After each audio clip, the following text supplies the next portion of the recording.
ये बेसिकली कोशिश ये कर रहे हैं कि पूरे पाकिस्तान को बेवकूफ़ बनाएं और किसी को बता दें कि हमने तो बड़ा एफर्ट किया। किसी किस्म की भी आज़ादी सहाफ़त जो होती है वो माशी तहफ़्फ़ुज़ के बगैर मुमकिन नहीं होती। तलहा को क्रिकेट इतनी पसंद है कि मैं आपको बता नहीं सकती, कोई मैच ही मिस नहीं करते। खुला खुला मैरिट का कत्ल किया स्पिन के बेटे, स्पिन के बच्चों के साथ। मैंने जिंदगी की सारी सेविंग, सारी पूंजी, 15 साल की कमाई मैंने उस घर पे लगाई है। दुनिया में सेकंड बिगेस्ट चेंज आ चुकी है पिछले 10,000 साल। सर मिल निकालें यहाँ से, पंजाब ले जाएं, वहाँ अच्छा है, वो असल पाकिस्तान है शायद।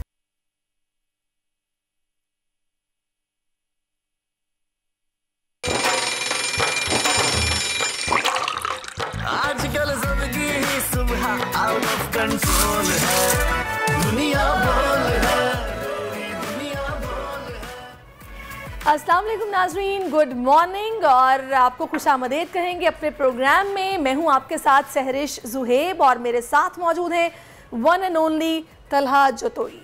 खादिम हुसैन तलहा जतोई, ये मेरा अलकाब है। अच्छा, चले फिर के साथ मेरा नाम लिया करें, मुझे अच्छा लगता है। ये सभी खादिम हैं। कहते हो। हाँ जी, उम्मीद करता हूँ सब देखने वाले खैर वाफियत के साथ होंगे और आज यकीनन एक अच्छा दिन है। अच्छे दिन का आगाज कोट ऑफ द डे से करेंगे सहरिश।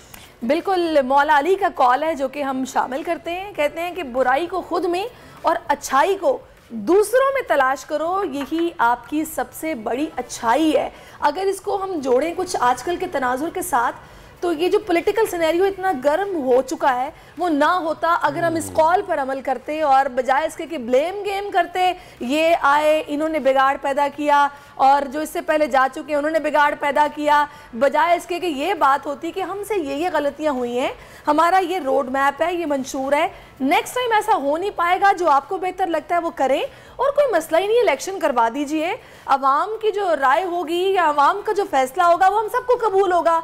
तो ये अच्छाई होती है और बुराई खुद में तलाश की जाती तो कितना अच्छा होता। तला आपने इस प्यारे कॉल को सियासत से जोड़ा, मैं इसको अपनी सोसाइटी से जोड़ूंगा कि यकीनन हमें ये सोचने की ज़रूरत है कि जब हम अपनी बुराई के ऊपर कॉन्सेंट्रेट करेंगे तो हम अपने अंदर से सारी बुराइयों का खात्मा कर देंगे और एक अच्छे इंसान बन के निकलेंगे।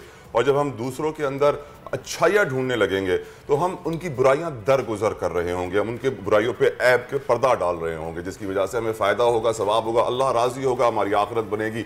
आई होप कि इस कोट ऑफ द डे से हम अब बहुत सारे देखने वालों के लिए बेहतरी पैदा कर सकें। हम लोग पहले इंसान हैं, उसके बाद सियासतदान है, सिवा मुसलमान है शायद। हाँ बिल्कुल बिल्कुल मुसलमान है, हाँ ऐसा ही है। तो जनाब ये सारी वो चीज़ें हैं कि जो कि हम किसी भी सेक्टर पे ना इम्प्लीमेंट कर सकते हैं और बतौर इंसान हमें ये कोशिश करनी चाहिए कि हम दूसरों में अच्छाई और ख़ुद में बुराई को तलाश करें। अब शामिल कर लेते हैं आज की बड़ी खबर।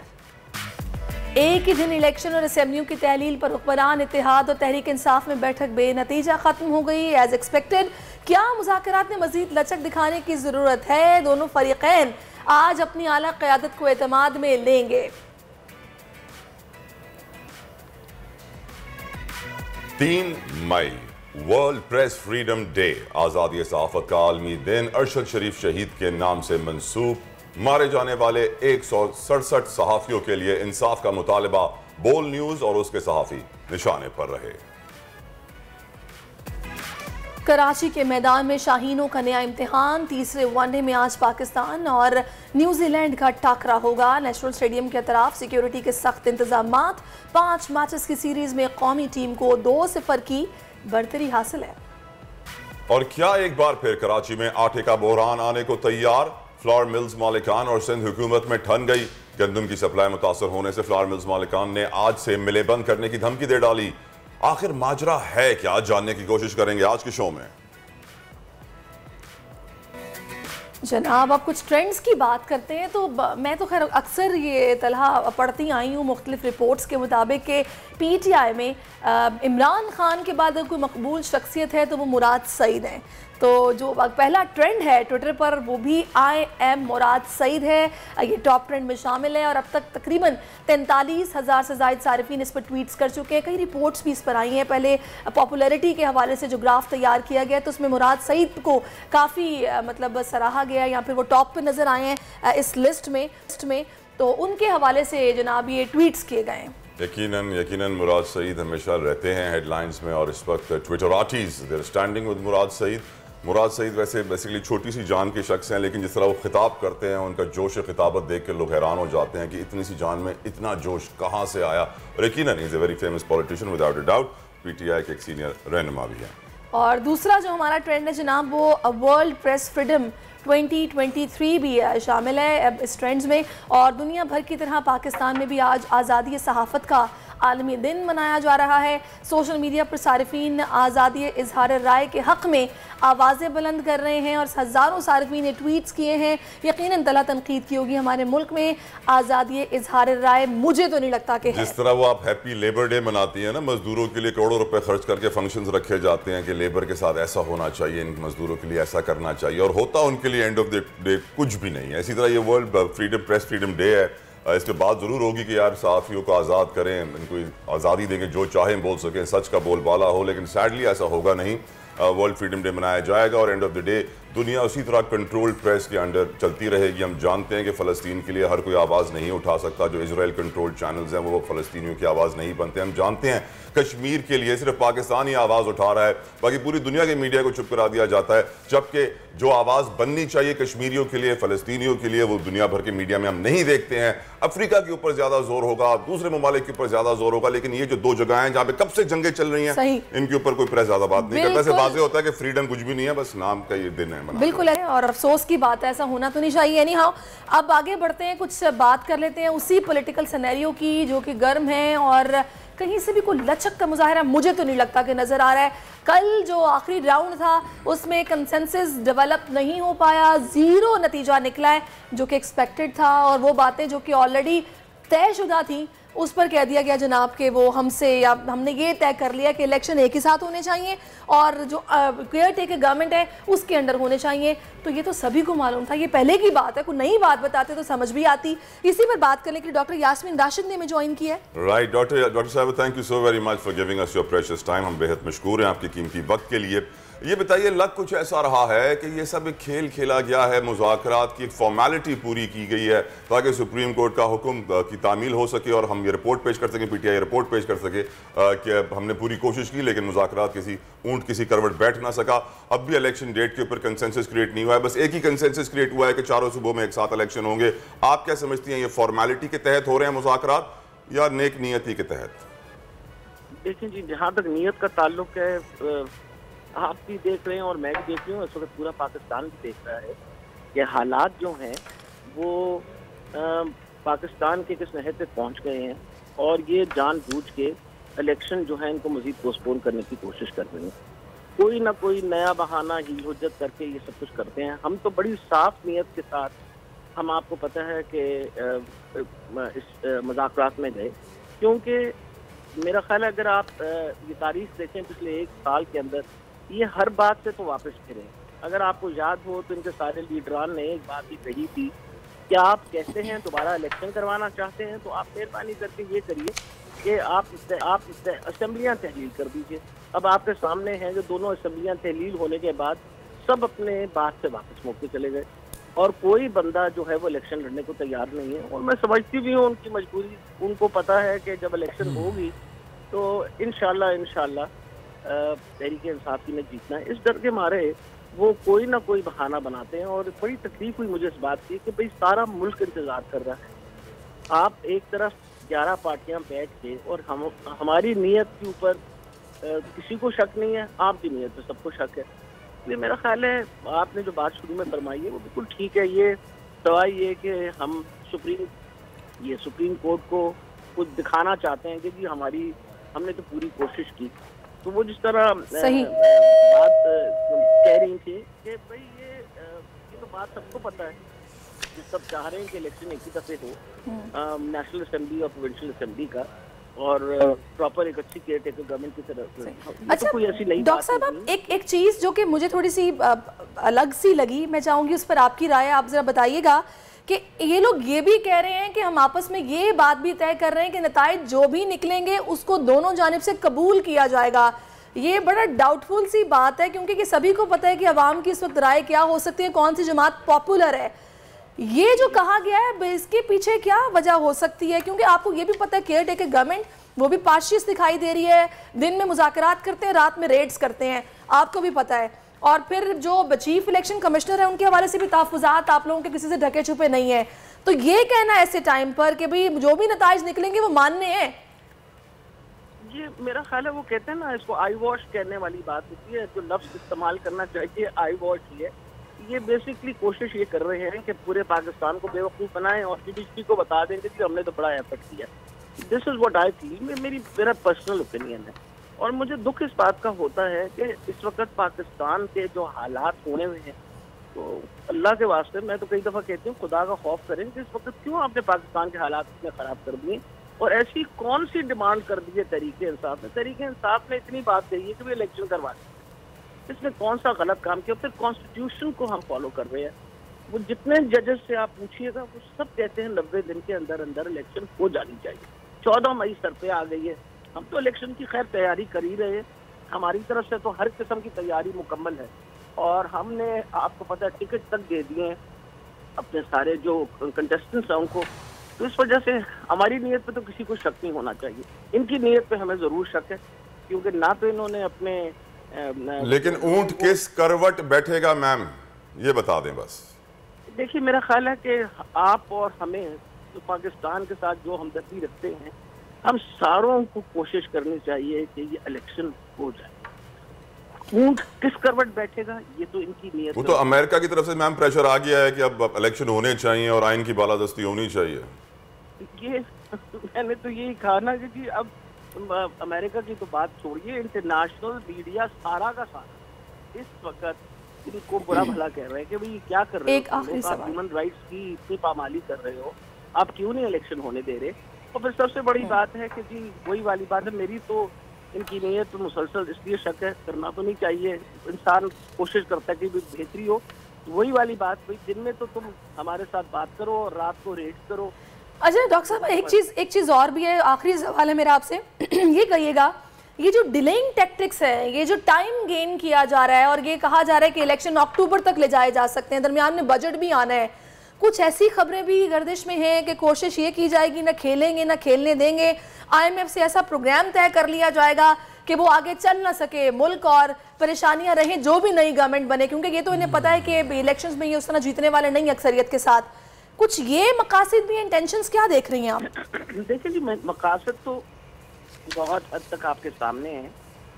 अगर ये जरा सा भी इनको मुल्क का एहसास होता और ज़रा सा भी अब तक इनको जो इस वक्त सिनेरियो डेवलप हो रहा है उसके बारे में अगर ये वाकई सिंसियर होते तो इलेक्शन कराने में क्या मुसीबत है। यानी खड़े होकर आप बड़े बड़े दावे करते हैं कि जी इमरान खान ख़त्म हो गया है, इमरान खान की पार्टी ख़त्म हो गई है, तो भाई इलेक्शन करवा दो ताकि तुमको पता चल जाएगा कि दूध का दूध पानी का पानी। लेकिन नीयत क्यों ख़राब है। देखिए सबसे बड़ी बात है बजट आ रहा है, ये एक ऐसा बजट देंगे जो जिसपे यानी इस पे मुल्क चल ही नहीं सकेगा। इस वजह से इम्पोर्टेंट ये है कि इलेक्शन हो और जो नई हुकूमत आए वो ही बजट बनाए, क्योंकि हालात तो आपके सामने है ना कि आप देखिए इन्फ्लेशन रेट कहाँ से कहाँ गया। बिल्कुल ठीक ma'am, thank you so very much doctor Yasmeen Rashid साहब for giving us your precious time. आपकी बहुत मशकूर करते हैं। लेकिन एक बात तो वाज़ेह है कि मुल्क के जो इस वक्त हालात हैं, अगर जमहूरियत है हमारे मुल्क के अंदर तो जमहूर को उसका हक दो, वरना फिर बादशाहत लानी चाहिए और मुनारकी होनी चाहिए, क्योंकि अगर फिर जमहूर को उसका हक ही नहीं मिलना फिर जमहूरियत कैसी। और जमहूर का जो बेचारे का हाल है अल्लाह उसकी मदद करे। बिल्कुल ऐसा ही है तला। और जो कुछ हमारे मुल्क में इस सारी रजीम चेंज के बाद सहाफ़ियों के साथ हुआ है, इंटरनेशनली हमारा इमेज बहुत ज़्यादा स्पॉइल हुआ है। दुनिया भर में भी आज वर्ल्ड प्रेस फ्रीडम डे मनाया जा रहा है। पाकिस्तान में आज़ादी सहाफ़त का आलमी दिन बोल न्यूज़ के एंकर शहीद अरशद शरीफ के नाम से मंसूब है। सहाफ़ती तंजीमों के ज़ेर एहतमाम सेमिनार्स, रैलियों और मुख्तलिफ तकारीब का एहतमाम किया जाएगा। PFUJ और पार्लियामेंटेरियन कमीशन के मुताबिक शहीद 167 सहाफ़ियों के लिए इंसाफ का मुतालबा करेंगे। सहाफ़त के लिए मुल्क का कैपिटल इस्लामाबाद सबसे ज़्यादा ख़तरनाक करार दिया गया। क्या सहाफ़ी आज़ाद हैं? प्रेस फ्रीडम डे के ऊपर डिस्कशन करने के लिए हमारे साथ मौजूद हैं, किसी तारुफ के मोहताज नहीं है, आमिर ज़िया साहब, सीनियर तज़कियाकार, सीनियर सहाफ़ी। Thank you so very much Aamir साहब, it's a pleasure having you on the show. बड़ी खुशी हो रही है सुबह सुबह आपसे लाइव गुफ्तगू करते हुए। पहले तो हम पाकिस्तान को डिस्कस करना चाहूँगा मैं आपसे आमिर साहब। क्या पाकिस्तान में, मैं ये तो नहीं पूछूंगा कि सहाफ़ी आज़ाद हैं, क्या सहाफ़त जिंदा है? क्योंकि अगर आप भी जानते हैं सर तो ऐसे लगता है कि हर किसी ने कोई ना कोई पार्टी ज्वाइन की हुई है, हर किसी का एक एजेंडा है, हर किसी का एक मोटिव है, हर किसी का एक नैरेटिव है, and they are all sticking to it. तो अब क्या आप समझते हैं कि पाकिस्तान में सहाफत जिंदा है? मतलब बुनियादी सवाल ही यही होना चाहिए। यकीनन इस पे तो हम हमेशा रोते रहे कि तशद्दुद होता है, state actors, non state actors जो हैं वो कोशिश करते हैं कि जी उनकी मर्जी के खिलाफ खबरें ना छपें, और उसके लिए वो किसी भी हद तक जाने के लिए बाज़ औक़ात तैयार होते हैं। और आपकी जो रिपोर्ट है मैं दोहराऊंगा नहीं, वो सारा डाटा हमारे सामने है कि जो कुछ हुआ और जो कुछ होता आया है। लेकिन उससे जो ज़्यादा अहम सवाल ये है कि जो आपने भी फरमाया कि क्या इस मुल्क में सहाफ़त हो रही है, जिसको हम सहाफ़त कह रहे हैं वो वही सहाफ़त है या बहुत ही एजेंडा ड्रिवन सहाफ़त है? मेरा कहना ये है कि जी जो जिस तरह का बुरान हम कहते हैं ना कि सियासत में है, उसी किस्म का मल्टी डायमेंशनल बुरान जो है हमारी सहाफ़त में भी है।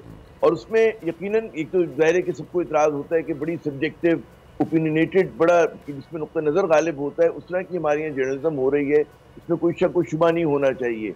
और हमारे पास अगर आप देखें तला कि मौज़ूआत कितने महदूद हो गए, अगर आप इलेक्ट्रॉनिक मीडिया को देखें या अखबार तो फिर भी ज़रा से ब्रॉड बेस्ड होते हैं कवरेज के अंदर, मीडिया जो इलेक्ट्रॉनिक मीडिया है वो दिन में 8-10 खबरों पे चल रहा होता है, उसी को ज़्यादा हम लोग रिहाइश करके न्यूज़ साइकिल में घुमाते रहते हैं। उसमें आप ये देखें कि मौजू के अतबार से कुछ टॉप स्टोरीज को हम डोमिनेट करते हैं, जो आपके बैकवर्ड एरियाज होते हैं, जो या अवामी इशूज़ होते हैं, उस पर बहुत ही या तो नज़र नहीं होती है, होती है तो ऐसे ही मतलब है कि थोड़ा सा आपने कवर कर दिया कदरेश के बुलबुल, उससे ज़्यादा आप लोगों का फोकस नहीं होता, आपसे बड़ा हम सब लोगों का इलेक्ट्रॉनिक मीडिया का। ये एक बहुत बड़ा एक मेरे ख्याल में चैलेंज है। दूसरा ये है कि हमारे यहाँ जो एडिटर का एक वो हुआ करता था पोजीशन, वो इरोड हो गई है। आज बहुत सारे फैसले जो हैं वो हमारे यहाँ देखते हैं कि वो मालकान कर रहे होते हैं, और हर इदारे में कमोबेश यही सूरत हाल है, कुछ में ज़रा बेहतर है, कुछ में ज़रा बहुत ज़्यादा ख़राब है। तो ये एक हमारे लिए तशवीश की बात है। फिर आखिरी बात जो मेरे ख्याल में बहुत अहम है वो ये कि किसी किस्म की भी आज़ादी सहाफ़त जो होती है वो माशी तहफ़्फ़ुज़ के बगैर मुमकिन नहीं होती। हमारे यहाँ आपको पता है कि कितने इदारों ने जो हमारे वो हैं सहाफ़ियों की, जो हमारे सपोर्ट स्टाफ हैं, उनकी सैलरीज में कमी की है, कटौतियाँ की हैं। बहुत सारे इदारों में जो है वक्त पे तनख्वाहें नहीं मिलती, वहाँ पर लोगों को जो है रोज़गार की ज़मानत नहीं है। तो एक तरह से मैं कहूँगा जो कहते हैं ना बंदा मजदूर के आयाम जो है बड़े तल्ख हैं, और जाहिर है कि हम कलम के मजदूर हैं, और उस कलम के मजदूर में हमारा कैमरामैन भी आता है, हमारा इलेक्ट्रीशियन जो उसको सपोर्ट स्टाफ है वो भी आता है, रिपोर्टर भी आता है, उसमें एंकर पर्सन आप भी आते हैं, हम सब लोग इसमें शामिल हैं, एडिटर्स जो कि गुमनाम होते हैं, पीछे बैठे होते हैं डेस्क पे, वो आते हैं। तो उनके साथ कोई अच्छा सलूक नहीं हो रहा है, जितनी गैर यकीनी सूरत हाल मैं आज देख रहा हूं। आमिर साहब, ये बिल्कुल ये वो हक़ाइक़ हैं जो कि सबके सामने हैं, और इस्तेहसाल भी हो रहा है, बर्दाश्त कर रहे हैं, चल रहे हैं। जाहिर है क्या करें, इसके अलावा कोई हल नहीं है। तो हमारे मुल्क में क्या कोई कानून साजी कभी सहाफ़ती जो हल्के उनके लिए नहीं हुई, या उन पर अमल दरामद के लिए कुछ नहीं किया गया, या फिर सब खामोश हैं? कानून मौजूद है, हक़ाइक़ हैं क्या? बात ही कि बड़ा मुझे ये दुख के साथ कहना पड़ रहा है कि बड़ा अनरेगुलेटेड सेक्टर बन गया हमारा।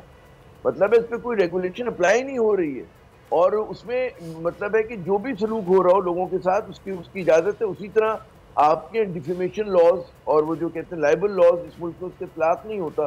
फिर आपके यहाँ कोई मैंने कहा ना 3 पहलू हैं, एक तो जो हमारे साथ हो रहा है, फिर हमारे यहाँ जो डिफेमेशन लाइबल लॉज हैं लेकिन उसके ऊपर अप्लाई नहीं करते, फिर जाहिर है कि जो जबर है जो उसमें आपको पता होता है कि जी पैमरा बगैर नोटिस के जो है वो चैनल बंद कर देगी, पता चला कि जनाब आपके जो फाइनेंशियल आपकी वो है उसको दबा दिया जाएगा, एड रोक दिए जाएंगे, या मतलब और 10 तरीकों से तंग किया जाएगा, या ये इदारों की मैं बात करूँ। फिर वो जो इंडिविजुअल हैं, अफराद हैं, उन पर दबाव डालने का तरीका सिर्फ ये नहीं होता कि बराह रास्त वो लोग जो है मतलब है कि आप पे दबाव डालें, वो फिर जाहिर है कि अपने मालकान को भी इस्तेमाल करते हैं, नौकरियों का भी लोगों की दाव पे लग जाती है। तो एक बहुत ही मैं समझता हूँ कि एक कॉम्प्रिहेंसिव किस्म का बुरान है हमारे सामने। राइट सर, तो क्या सर तो क्या ये प्लान के तहत सोची समझी मंसूबा बंदी के तहत सहाफत को पाकिस्तान में तबाह किया गया है या ऑटो पे हो गया?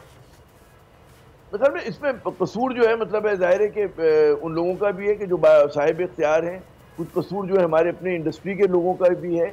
और एक और जनरल सी बात है तला कि हमारे पूरे समाज में ओवरऑल डिके है, इनतात है। आप कौन से शोबे को कहेंगे कि जहाँ पर बहुत अच्छा हो रहा है? कि पुलिस जो आज से 30 साल पहले होती थी क्या वैसी पुलिस है? नहीं, इनतात आया है। ब्यूरोक्रेसी क्या जैसे पहले होती थी खराबी हुई है। पार्लियामेंटेरियंस का जो म्यार हुआ करता था, जो मादी में होता था, वैसा हो गया है। तो जनाब एक और चीज है तो हम पे भी रिफ्लेक्ट कर बिल्कुल हमारी इंडस्ट्री पे एक ये जो माइंडसेट ये है, it's all about business, forget about journalism, इसने कितना इफेक्ट किया है? जाहिर है जब आपकी सोच ही होगी तो इस्तेसाल भी होगा, अपनी मर्जी भी चलेगी और अपना मफाद पहले देखा जाएगा, बाकी जाए भाड़ में।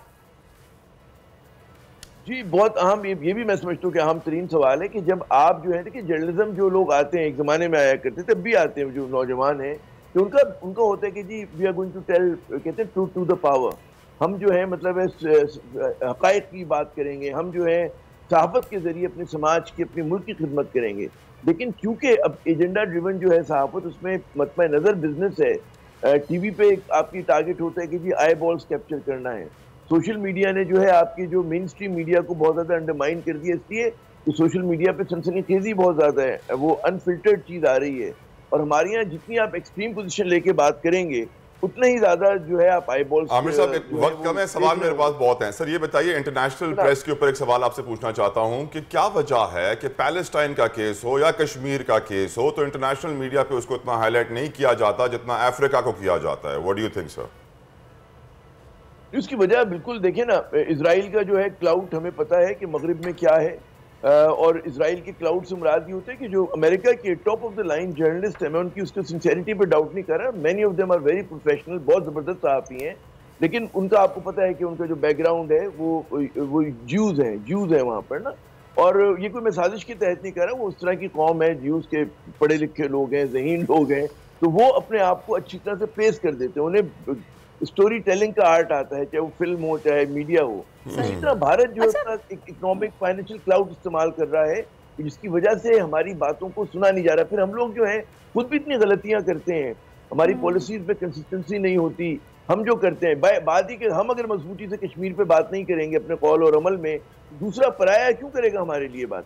हमारे यहाँ जब मिक्स सिग्नल आ रहे होंगे, आज मैं एडिटोरियल पढ़ा था एक अखबार का, वो कहते जी कश्मीर को भूलें और आप भारत के साथ डिप्लोमेटिक ताल्लुकात नॉर्मल के तौर पे बहाल कर लें, तिजारत शुरू कर दें। तो हमारे यहाँ जब खुद ये आलम होगा तो दूसरी दुनिया क्यों परवाह करेगी? चलें जी, वो उम्मीद अच्छी रखनी चाहिए, शायद कभी ये सिस्टम भी बदले और चीज़ों को बेहतर करने की नियतन कोशिश की जाए। आमिर साहब बहुत शुक्रिया, आपने अपना वक्त हमें। Thank you. अल्लाह करे जो सरिश ने बात की कि मुल्क बदलेगा तो सिस्टम बदलेगा। जमहूरियत का एक सुतून मीडिया भी होता है, बट सैडली पाकिस्तान में जर्नलिज्म का बहुत बुरा हाल है। आज़ादी सहाफ़त ना होने के बराबर है। कायदे आज़म जिंदाबाद करके खबरें लगा दी जाती हैं। ब्रेक का वक्त हुआ है, आप हमारे साथ रहिए। आजकल जिंदगी ही सुबह आउट ऑफ कंट्रोल है, दुनिया बोल है, दुनिया बोल है। वेलकम बैक नाजरीन, और अब एक फेवरेट टॉपिक तलहा का जिसको हम डिस्कस करने जा रहे हैं। और तलहा को क्रिकेट इतनी पसंद है कि मैं आपको बता नहीं सकती, कोई मैच ये मिस नहीं करते। तलहा राइट? जले में नमक इसलिए छिड़क रही है क्योंकि जानती हैं कि मुझे क्रिकेट बिल्कुल पसंद नहीं है, फुटबॉल से बेहद प्यार है और क्रिकेट को जो सारा पैसा जाता है जिसकी वजह से कोई और खेल ऊपर बढ़ नहीं पाता है, इसलिए तनकीद का निशाना बना रही है मुझे। पाकिस्तान न्यूजीलैंड वनडे सीरीज जारी है और कराची में हो रही है, नेशनल स्टेडियम के तरफ। यानी कराची की सड़कें जाम होने वाली हैं। जो लोग कराची की सड़कों पर मैच के वक्त के दौरान ट्रैवल करने का सोच रहे हैं, परहेज कीजिए वरना आपका हजारों का पेट्रोल, घंटों का कीमती वक्त गटर में जाएगा। बिल्कुल ऐसा ही है, और इतना मैं बताती हूँ कि फ्रस्ट्रेटेड ये सिस्टम है कि आपके लिए रास्ते बंद हो जाते हैं। वजह क्या होती है जी? क्रिकेट हो रही है और आप वो काम जो 10 मिनट में करके आपने आना होता है उस पर आपको 1 घंटा लग जाता है। तो नेशनल स्टेडियम में न्यूजीलैंड क्रिकेट टीम के जो स्पिनर हैं एश सूदी ने सहाफ़ियों से बातचीत भी की है।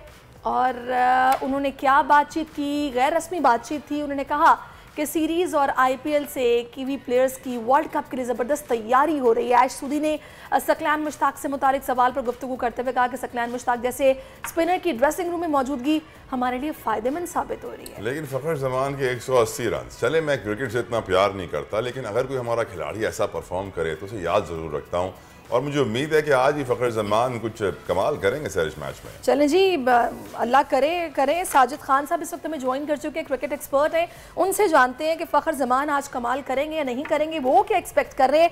साजिद साहब बहुत शुक्रिया आपके वक्त का, कहिएगा क्या प्रेडिक्शन है सर साजिद साहब? शहरीद और तलत जोतोई भाई दोनों को बहुत बहुत सलाम। यकीनी तौर पर वही उम्मीद है जो आपकी और हमारी दुनिया क्रिकेट में लगी हुई है। पाकिस्तान ओडीआई सीरीज खेल रहा है और नेशनल स्टेडियम कराची यकीनी तौर पर 1:30 बजे लोग वहां पहुंचेंगे, 3:30 बजे मैच शुरू होगा। जैम पैक क्राउड तो नहीं होगा, टिकट तो बिक नहीं रहे। जिस तरह शहरीज ने बताया यकीनी तौर पर ट्रैफिक बहुत जैम होता है। 5 गुलशन की रोड असल स्क्वायर से लेकर आगा खान तक तमाम रोडें बंद होती है। मगर जिस तरह तलत जोतोई भाई ने बात की, यकीनी तौर पर फ़कर को सलूट पेश करना चाहिए। फ़कर ने जिस तरह सेंचुरी बनाई, 180 रन बनाए, outstanding batting, outstanding opener Pakistan का वर्ल्ड रैंकिंग में आया, दुनिया का खिलाड़ी और एशियन दूसरा खिलाड़ी है जिसकी जितनी भी तारीफ की जाए कम। रोहित शर्मा के बाद वो एशियन खिलाड़ी है और पाकिस्तान के लिए बड़ी फ़कर की बात है। पाकिस्तान 2023 वर्ल्ड कप खेलने जा रहा है।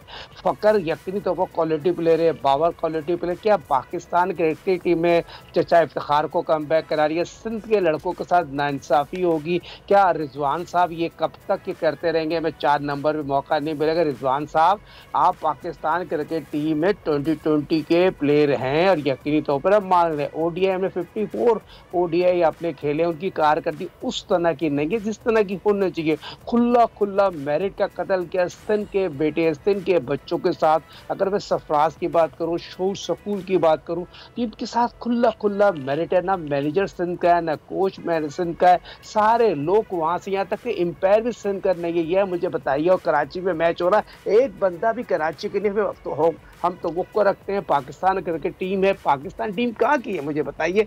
आप बताइए सरफराज का क्या कसूर है, शोर सकूल का क्या कसूर है? इनकी कारकर्दगी इतनी खराब है, इनको टीम में अब एक्सेप्ट नहीं करते। फिर ऊपर से अब बाबर जो जिस तरह के बात करता है टीम में, अपने बाबर लोगों ने ग्रुपबंदियां मचाई हुई है। ठीक है, कौन एक टीम गेम है, मगर मुझे बताइए तलत जोतोई साहब, आज तो आप कुछ बोलिए।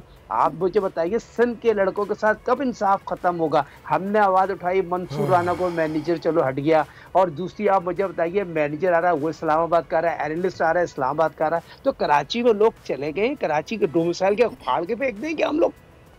सही, अल्लाह रहम फरमाए कराची पे, कराची वालों पे। और यकीनन ये मामलात जो आप जिनका आप तब निशानदेही करें ना साजिद साहब, ये सिर्फ क्रिकेट में नहीं है, बहुत सारे और भी ऐसी चीज़ें हैं जिसके ऊपर कराची के साथ एक सौतेले बेटे वाला सलूक किया जाता है, जिसकी वजह से यहाँ पर एहसास महरूमी है। अल्लाह ताला कराची के क्रिकेटर्स को, खिलाड़ियों को भरपूर मौका दे, मेरिट पे दे और ये तफरीक, ये डिस्क्रिमिनेशन बंद की जाए। अच्छा, वैसे साजिद साहब मुझे ये बताइएगा, वैसे तो हमारी कौमी टीम को 2-0 से बढ़तरी हासिल है, लीड उनके पास है।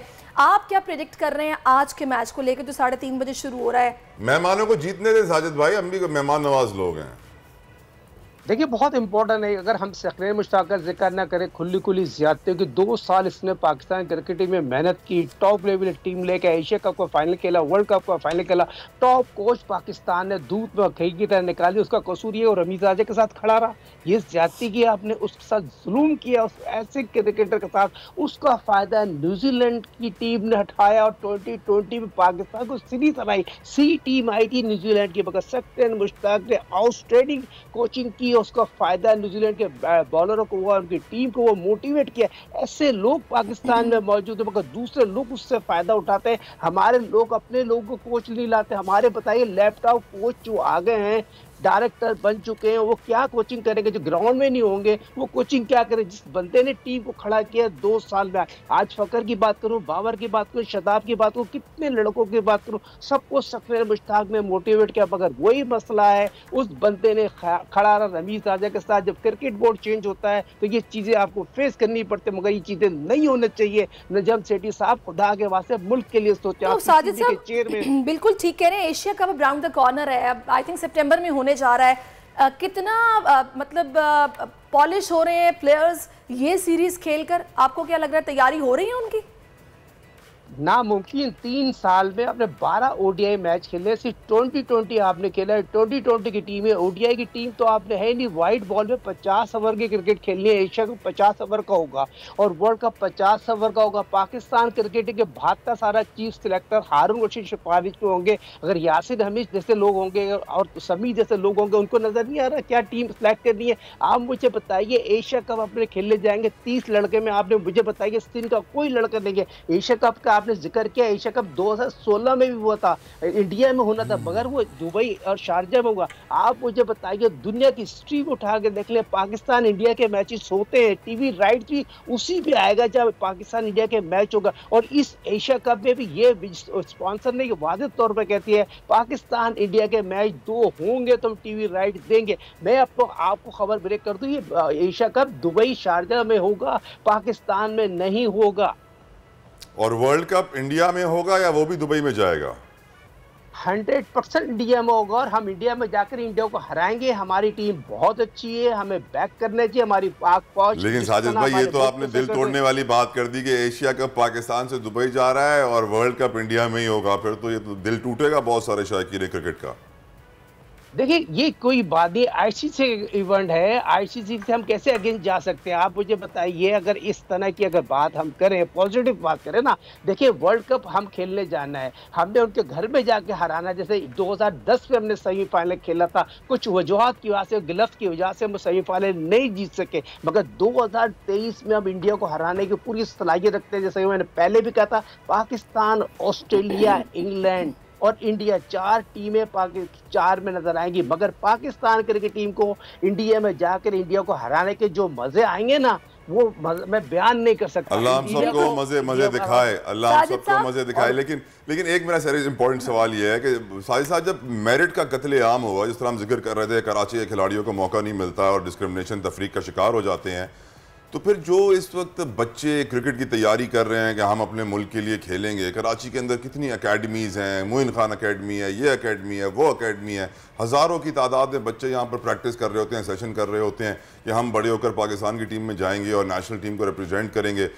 फ़ायदा तो नहीं है सर, फिर उनको बोलें या तो ये लाहौर जाकर खेलें या पंजाब शिफ्ट हो जाएं तो शायद सेलेक्ट हो जाएंगे, कराची से नहीं होंगे। देखिए ताला जैसे बहुत प्यारी बात की, Moin Khan academy, national bank academy, PI academy है, यूबेल अकेडमी, तमाम अकेडमी अपने काम कर रहे हैं, मगर आप मुझे बताइए, कोई कराची का चीफ सेलेक्टर है, कराची का सेलेक्टर है, कराची के लोग फ्रंट पे जब एसोसिएशन पे पाबंदियां लगा देंगे, एसोसिएशन जो पहले केसीसी होती थी, एशिया की सबसे बड़ी नर्सरी होती थी, वो बंद हो गई है।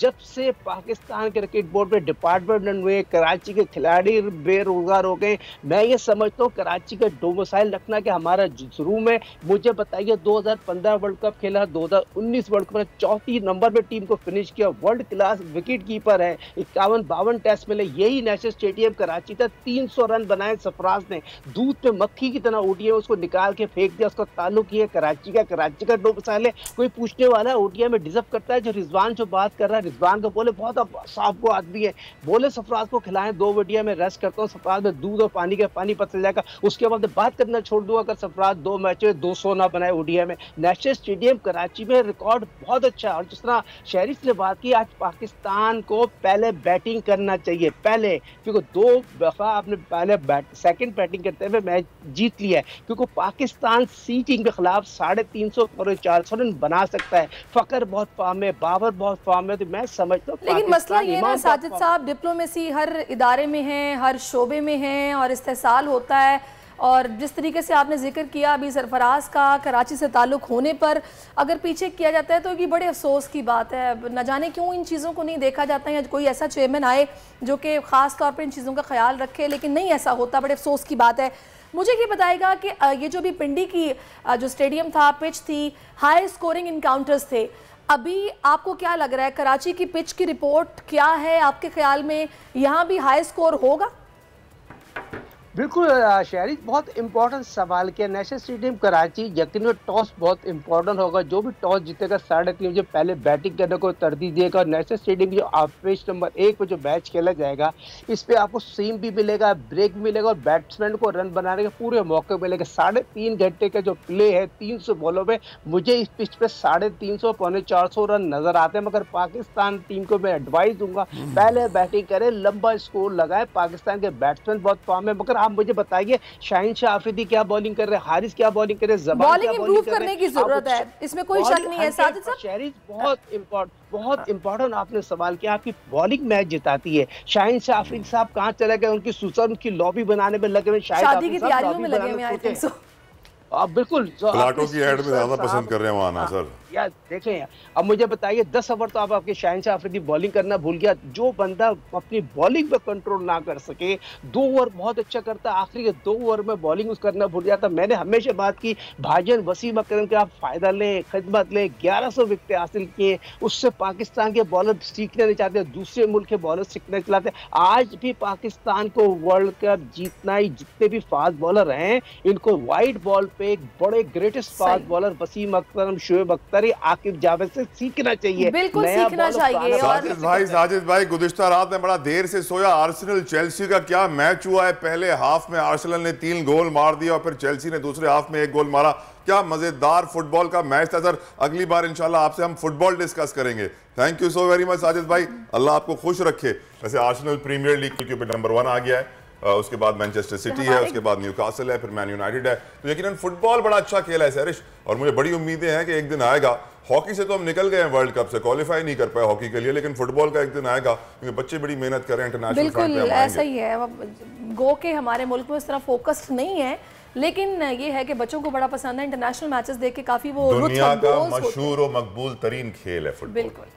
आगे बढ़ते हैं जनाब। आईजी पंजाब ने सूबे भर में ख्वाजा सराओं के लिए तहफ़्फ़ुज़ सेंटर्स तो कायम कर दिए नाजरीन, लेकिन आज भी ख्वाजा सराओं पर तशद्दुद, ज़्यादती, तेज़ाब गर्दी के वाक़यात जारी हैं। ऐसा एक दर्दनाक वाक़या पेश आया है सनावा की हदूद में। यकीनन बोल और दुनिया बोल है। हमारे प्रोड्यूसर की बदौलत हम ख्वाजा सराओं के राइट्स के लिए आवाज़ उठाते रहते हैं, रोज़ उठाते हैं, लेकिन ये वजह क्या है कि ऐसे वाक़यात होते हैं। मेरी नज़र में it's very simple and easy to understand. हमारी सोसाइटी में अगर कोई दिमाग के डॉक्टर या साइकेट्रिस्ट के पास जाए तो लोग उसे पागल बोलते हैं, जिसकी वजह से दिमागी बीमारियाँ ऐसे फैली हैं स्पीड से कि आप अंदाजा भी नहीं लगा सकते। इतने मेंटल डिसऑर्डर्स हैं हमारी सोसाइटी में, लेकिन कोई दिमाग के डॉक्टर के पास चला जाए तो उसे लोग पागल कहते हैं। यही वजह है कि हमारी सोसाइटी में आज पेडोफाइल्स बढ़ रहे हैं, नेक्रोफिलिया बढ़ रहा है, स्किज़ोफ्रेनिया बढ़ रहा है, हर किस्म की दिमागी बीमारी बढ़ रही है और कोई उन्हें रोक नहीं पा रहा। सरिश बिल्कुल तला, और इस पर हमारे मुल्क में कैंपेन्स चलने चाहिए, अवेयरनेस कैंपेन्स, जिसमें लोगों की काउंसलिंग की जाए, उन्हें समझाया जाए कि ये कोई बीमारी है, पागलपन नहीं है। इस वक्त हमें रानी ज्वाइन कर चुकी हैं, ट्रांसजेंडर हैं। कोट अदू में जो अफसोसनाक वाक़या पेश आया है उनसे जानते हैं कि आखिर की वजह क्या थी, हकीकत क्या है। रानी बहुत शुक्रिया आपके वक्त का। ये हुआ क्या है आखिर, क्या कोई ग्रजेस थे, वजह क्या थी जो ये सब कुछ किया गया? जी अस्सलाम वालेकुम। जी वालेकुम सलाम। सबसे पहले तो मैं बोल न्यूज़ का शुक्रिया अदा करना चाहूँगी कि इन्होंने मेरी आवाज़ सुनी और मेरी आवाज़ को बुलंद किया। और दूसरी बात ये कि मैंने आज से 7 साल पहले वहाँ पे सनावा में जगह ख़रीदी, और जगह ख़रीदने के बाद मैंने वहाँ पे पूरा 1 साल मिस्त्री लगाए, मैंने काम करवाया। काम करवाने के बाद जो है पूरा 1 साल काम होता रहा, पूरा इलाका के लोगों को पता है। मैं वहाँ पर 7 साल से रिहाइश पज़ीर हूँ।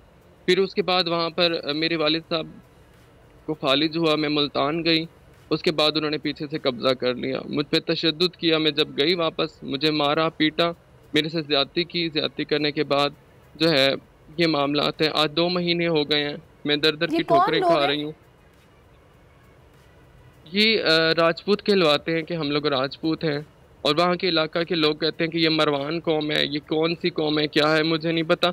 मैंने जगह उन्हीं से खरीदी थी और मेरे नाम सब पेपर्स क्लियर हैं, रजिस्ट्री, उन्हीं से खरीदी थी जिन्होंने आप पर तशद्दुद किया है और कब्जा किया है प्रॉपर्टी पे। जी मैंने उन्हीं से ही खरीदी थी ये जगह। तो क्या बकायदा पेपर्स वगैरह डॉक्यूमेंट्स आपके पास पूरे हैं इस जगह के? आपने पुलिस से राब्ता किया? जी पुलिस मेरा साथ दे रही है, बंदा अरेस्ट है, पेपर्स मेरे नाम है, इंतकाल, रजिस्ट्री सब कुछ मेरे नाम है, और अभी तक मैं दर दर की ठोकरें खा रही हूँ, मुझे अभी तक घर नहीं मिला। ये चाहते क्या है? इन्होंने आपसे कोई बात की है? मुझे सपोर्ट कर रही है हमारी प्रेसिडेंट, हमारी ख्वाजा सरा जो शीमेल सदर शाहाना अब्बास शानी है, मैं उनके पास रह रही हूँ, वो मेरा बहुत साथ दे रही है। रानी आपने कहा पुलिस ने आपके साथ ताउन किया है, वो शख्स गिरफ्तार है, लेकिन आपको घर पुलिस वापस कब्जा नहीं दिलवा रही है, ऐसा ही है? अभी तक मुझे घर नहीं मिला, और मेरे पास उन्होंने कपड़े भी छीन लिए, मेरे तन के कपड़े भी नहीं है। मैं आईजी पंजाब से रिक्वेस्ट करती हूँ मुझे इंसाफ दिलवाया जाए बस। नहीं, बहुत अफसोसनाक सूरत हाल है। मुझे ये बताइएगा रानी, अभी आपसे किसी आला हुकाम में से, क्योंकि खबर तो अब मीडिया पे आ चुकी है, कल से ये सब सुन रहे हैं, किसी ऑफिशियल ने, इलाके के MPA ने, हुकूमती लेवल के किसी बंदे ने रब्ता किया आपसे? नहीं, मेरे से किसी ने भी रब्ता नहीं किया, कोई भी सुलह की इस्लाह की किसी ने भी मेरे से बात नहीं की। अच्छा, ये कब्जा करने से पहले, आपको मारने से पहले क्या उन्होंने आपसे कोई बात की? वो चाहते क्या है? क्या सिर्फ ये घर हथियाना चाहते हैं? कोई गुस्सा, कोई गिला, कोई वजह है इसके पीछे? दुश्मनी है, पैसे का मुतालबा, क्या कहते क्या? कुछ भी नहीं था, मुझे सिर्फ कमजोर समझ के, ख्वाजा ट्रांसजेंडर समझ के वो मेरे ऊपर हैवी हुए हैं, ठीक है ना। उन्होंने कहा ये हमारा कुछ नहीं बिगाड़ सकती, ये एक ख्वाजा है, एक मुखन्नस है, ये इसने कुछ भी नहीं करना, यही समझ के उन्होंने मेरे ऊपर वो सब लोग, वो सब भाई, उनके माँ, उसकी बहनें, सब लोग साथ मिले हुए हैं, सब लोग एक हो गए हैं। इलाके और में उन्होंने इनकी मुझे रेपुटेशन रात क्या को है? लोग क्या बताते हैं जिन्होंने सब किया उनके बारे में? सब लोग उसको बुरा समझते हैं, सब लोग गलत समझते हैं, सब लोग मेरा साथ दे रहे हैं, सब लोग यही कह रहे हैं कि एक मजलूम के साथ ज्यादती हुई है, इसको दर बदर की ठोकरें खा रहे हैं। मैंने जिंदगी की सारी सेविंग, सारी पूंजी, 15 साल की कमाई मैंने उस घर पे लगाई है। आपको पता है हम लोग घर के ठुकराए हुए लोग होते हैं, मैंने कतरा कतरा इकट्ठा करके मैंने घर बनाया। मेरा शौक था कि मैं अपना घर बनाऊं, बूढ़ी हो जाऊंगी चलो इस घर में तो रहूंगी, 2 वक्त की रोटी खा के अपने, मेरे छत तो होगी। उन लोगों ने मेरे से छत भी छीन ली है। मैं बहुत ज्यादा सबसे दरख्वास्त करती हूँ, मुझे इंसाफ दिलवाए बस। काश हमारे मुल्क में इंसाफ का निज़ाम होता और इंसाफ का उसूल आसान होता, लेकिन हम जानते हैं कि इंसाफ ना होने के बराबर है। हम उम्मीद करते हैं कि आपकी आवाज़ बनने के बाद आपको इंसाफ मिलेगा। रानी, आपका शुक्रिया, आपने अपना कीमती वक्त हमें दिया। लेकिन एक बात इस यहाँ समझने की है सैरिश, कि हमारे मुल्क में जिसकी लाठी उसकी भैंस कानून ना होने के बराबर है। जिसके पास पैसा है वो कत्ल करके भी आज़ाद होगा, जो गरीब है वो एक टॉफ़ी चुरा कर भी उम्र कैद की सज़ा काट रहा होगा। हमारे मुल्क का अगर ये निज़ाम ना बदला तो ये मुल्क कभी अपने पैरों पे खड़ा नहीं होगा। हम इस काले अंधेरे में, तारीक रातों में जिंदा रहते रहेंगे। हमें नहीं मालूम हमारा मुस्तकबिल क्या है, हमें नहीं मालूम हमारा फ्यूचर क्या है। हम क्या, मैं दिलों से खौफ खत्म हो गया है अल्लाह ताला का। खैर अल्लाह करे अरबाब इख्तियार इस प्लेटफॉर्म इतने कब्जे हो रहे हैं, इतने कब्जे हो रहे हैं और इंतजामिया की मिली भगत से हो रहे हैं, और ये हुकूमत है, ये हुक्मरां हैं, ये अरबाब इख्तिदार है, ब्रेक लेते हैं। आप हमारे साथ रहिए। आजकल जिंदगी ही सुबह आउट ऑफ कंट्रोल है, दुनिया बोल है, तेरी दुनिया बोल है।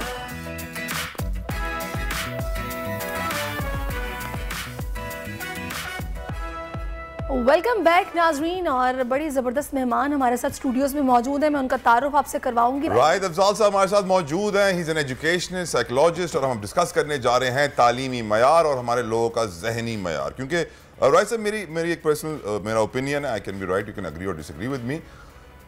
हमारे स्कूलों में, हमारी यूनिवर्सिटियों में, हमारे कॉलेजेस में जो तालिब इल्मों को, बच्चों को, मुस्तकबिल के मेहमारों को पढ़ाया जा रहा है, और जब वो ग्राउंड में उतरते हैं, मार्केट में आते हैं, नौकरी तलाश करते हैं और अपने रोज़गार और 2 वक्त की रोटी कमाने का सोचते हैं, तो एक तो प्रॉब्लम यह है कि वो प्रिपेयर्ड नहीं होते हैं। एकेडेमिया में, इंडस्ट्री में एक बहुत बड़ा गैप है। दूसरा, वो प्रिपेयर्ड नहीं होते, उनको स्कूलों में, और मैं ये बहुत सारी रिसर्च रिपोर्ट्स पढ़ रहा था, उसमें दिखाया गया है किस तरीके से स्कूलों में नौकर पैदा किए जा रहे हैं, कि उनको दिमाग में टारगेट दे दिया जाता है कि तुमने नौकरी करनी है, नौकरी करनी है, नौकरी करनी है। कारोबारी सलाहियत को सही तरह प्रमोट नहीं किया जाता, उनकी मेंटल ग्रोथ को नहीं देखा जाता, और एक स्लेव बना दिया जाता है, गुलाम बना दिया जाता है। योर ओपिनियन ऑन दिस, और हमारी इस वक्त जो मेंटल स्टेटस है हमारी कौम का एजुकेशन के हवाले से, उस पर रोशनी डालिएगा। सर 1947 पाकिस्तान बन रहा था, गोरे यहाँ से जा रहे थे, तो एक सीनियर गोरा ब्यूरोक्रेट एजुकेशनिस्ट ये बोल के गया था, मैं उर्दू में बोलता हूँ, इंग्लिश में हालांकि मुझे रटा हुआ है, उसने उर्दू में बोला था कि हम तो यहाँ से जा रहे हैं, लेकिन पीछे एक ऐसा निज़ाम तालीम छोड़े जा रहे हैं जो 1000 साल तक गुलाम पैदा करता रहेगा।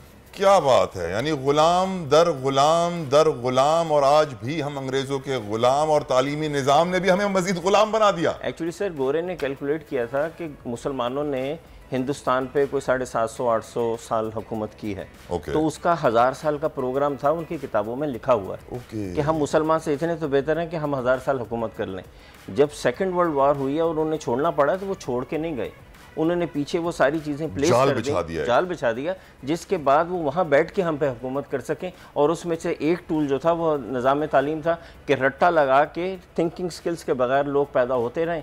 और वो फिर अब ये देखिए ना कि फिर इस वजह से हम मुसलसल 75 साल से, चूँकि वो ब्रेन कैपेसिटी नहीं बिल्ड कर पा रहे लोगों की, तो हमारा मेयार ज़िंदगी नीचे जा रहा है। ये सारे क्राइम, ये जो अभी आप खबरें सुना रहे हैं, ये इसके पीछे तो फर्द ही है ना, उसका लेवल वो नहीं है कि जो वो कुछ इसीलिए हम पढ़े लिखे जाहिल हैं, पढ़े लिखे नहीं तो राज साहब हम वैसे तो उनको बहुत फॉलो करते हैं कि जनाब वहाँ पर ये हो रहा है, वो हमारे हुक्मरान कहते हैं, हमने उनसे पूछा है कि आपके मुल्क में काम इस तरह हुआ, आपने कैसे ओवरकम किया, हमें वो पॉलिसी बताएं, हम उस पर अमल करेंगे। अगर वो छोड़ गए तो हमने उसका काउंटर क्यों नहीं तलाश किया? हम इतने बेवकूफ़ भी नहीं थे। एक्चुअली आप देखिए कि मैंने कोई 30 एक अंडर डेवलप्ड मुल्क दुनिया के देखे हैं माशाल्लाह। तो आप सबको नोट करें, चाहे वो क्रिश्चियन हो, मुस्लिम हो, चाहे एशिया के हो, अफ्रीका हो, उनमें सब एक चीज़ कॉमन होती है, उनकी सारी जो फॉलोइंग है ना वर्ष की, वो सुपरफिशियल होती है। फैशन में हो गई, गाड़ियों में हो गई, चीज़ों में हो गई, जो डीप कोर में जाके चेंज होती है ना, वो हमारे पास वो एबिलिटी नहीं होती। नक्शे कोहन पे अड़ना, तामीर नौ से डरना, मंजिल यही कठिन है कौमों की ज़िंदगी में, उसके लिए जो पैराडाइम शिफ्ट, वो कोर से चीज़ चेंज करना ना, वो हमारे अंदर सलाहियत ही इनकलाब, वो पैराडाइम शिफ्ट कैसे आएगा, हमें क्या करना होगा, कुछ विजन दे सकते हैं सर? देखिए इसमें 3-4 चीज़ें हैं जहाँ से चेंज ओरिजिनेट होती है। या तो एजुकेशन इंस्टीट्यूशंस के जो लीडर्स हैं वो सोच लें कि हमने चेंज करना है, या पेरेंट्स सोच लें कि हमने चेंज करना है, या फिर स्टूडेंट खड़ा हो जाए। सर हम तो मैट्रिक और इंटर के इम्तिहानों से चीटिंग नहीं खत्म करवा सकते, ये पैराडाइम शिफ्ट तो आप बहुत बड़ी बात कर रहे हैं। कि पेरेंट्स जो है ना वो शायद जरूर कोई उनके देखें औलाद के लिए कोई नहीं चाहता कि बुरा हो या फिर उसको उस तरह से पॉलिश ना करे जैसे कि ज़माने में वो आगे बढ़ सके, उसकी ज़रूरत है। पेरेंटिंग में आप क्या समझते हैं कि पेरेंटिंग में हमारी औरत, देखिए मॉडर्न एजुकेशन सिस्टम समझने के लिए जितने नंबर ऑफ आवर्स चाहिए ना, उससे कहीं ज़्यादा नंबर ऑफ आवर्स शादी की तैयारी में और कोरमा बनाने पे लगते हैं। जब हमारे पेरेंट की प्रायोरिटी ये है कि उसने इंटरनेट पे जाके डिशें सीखनी हैं और उसने नए शरारे गरारे का डिज़ाइन सीखना है, और उसने ये नहीं सीखना कि उसके बच्चे की फ्यूचर सक्सेस के लिए क्या बेहतर है, तो वो तो फिर नहीं कभी भी एनलाइटन होगी। देखिए इस वक्त जो करने का काम है ना, आपको पता है दुनिया इस पे टोटली एग्री कर, ये जो आज जिस टाइम पे ये प्रोग्राम हो रहा है ना, दुनिया में सेकंड बिगेस्ट चेंज आ चुकी है पिछले 10,000 साल की। आपको पता है कितने क्रिटिकल टाइम में जी रहे हैं। फायर इन्वेंट हुई थी ना, उसके बाद आज दुनिया की फायर के बाद सबसे बड़ी इन्वेंशन हो चुकी है जिसने ये सब चेंज कर देना, और वो है AI, artificial intelligence, chat GPT और उस तरह के बहुत से टूल। पिछले 4 महीने में 1500 AI टूल लॉन्च हो चुके पूरी दुनिया में, 1500, जो हर चीज़ को चेंज कर देंगे। जैसे आप काम कर रहे हैं, मैं काम कर रहा हूँ। इस वक्त हमारे स्टूडेंट को पॉजिटिव यूज़ सीखना है AI का, चैट GPT का, कि उसको वो यूज़ करके कैसे एंटरप्रेन्योरशिप सीखे, कैसे फिजिक्स सीखे, कैसे। सर इस वक्त तो पता चल रही है राहिद साहब कि वो चैट GPT के आने के बाद जो है ना, बच्चे और स्टूडेंट्स अपनी थीसिस पूरी GPT से कर सकते हैं। हमें नेगेटिव यूज़ आता है ना, हमें नेगेटिव यूज़ आता है, हम बेसिकली उस छुरी से कत्ल ज़्यादा करते हैं, खाना कम पकाते हैं। हमने मोबाइल का, इंटरनेट का, व्हाट्सएप का, हर चीज़ का नेगेटिव यूज़ किया ना। We need to learn the positive use right at this moment of artificial intelligence, otherwise we will be making wrong use of it for rest of our life. इस वक्त आप बिल्कुल सही कह रहे हैं, और जिस चीज़ ने इस वक्त जितना ज़्यादा स्पॉइल कर दिया है ना हमारी ख़ास तौर पे यूथ को, और मैं ये नहीं कह रही कि मतलब एक ख़ास एज, पैदा होता बच्चा जब ज़रा सा सर भी टिकाने लगता है ना, तब से लेकर बस आगे तक के हमारे गैजेट्स का इस्तेमाल इतना बढ़ चुका है कि तालीम काफ़ी पीछे रह गई है। बच्चे गेम्स डाउनलोड कर रहे हैं, रिमोट चला रहे हैं, यूट्यूब से हटते नहीं हैं। पॉजिटिव एंगल ये भी तो है ना सहरिस के बच्चे इतने टेक सेवी हो गए हैं कि उनके लिए चैट GPT और आर्टिफिशियल इंटेलिजेंस को अडॉप्ट करना won't be that difficult. Sir point is, देखिए ना, हाँ जैसे दुनिया ई-लर्निंग पे चली गई, हमारा बच्चा मोबाइल यूज़ कर रहा है, लेकिन जब हम पेरेंट्स को कहते हैं ना कि मोबाइल तो तुम्हारा बच्चा 8 घंटे यूज़ कर ही रहा है, इसे ई-लर्निंग भी करवा लो, लर्निंग भी इस पर करवा लो, खान अकेडमी पे इस पे ले जाओ, उसके लिए वो तैयार नहीं होता, वहाँ पे वो वापस रट्टे पे आ जाता है। Same thing is happening on chat GPT। मुझे पूरे दिन में पूरे मुल्क से नौजवान अपनी चैट कन्वर्सेशन भेजते हैं, पूछते हैं कि हम क्या करें। 90% उसको गार्बेज के लिए यूज़ कर रहे होते हैं, 90%। They don't know how to use this more constructively. हालांकि चैट GPT पे कुछ 27 प्रॉम्प्ट्स हैं, 27 एक्शंस हैं, अगर आप ले लें तो वो आपको वर्ल्ड क्लास एंटरप्रेन्योर में चेंज कर देता है। जी हाँ, टोटल गाइडेंस वो देता है। आप सजेस्ट क्या करेंगे पेरेंट्स को, क्या करना चाहिए उन्हें बेसिकली, इनिशिएटिव वो कैसे लें?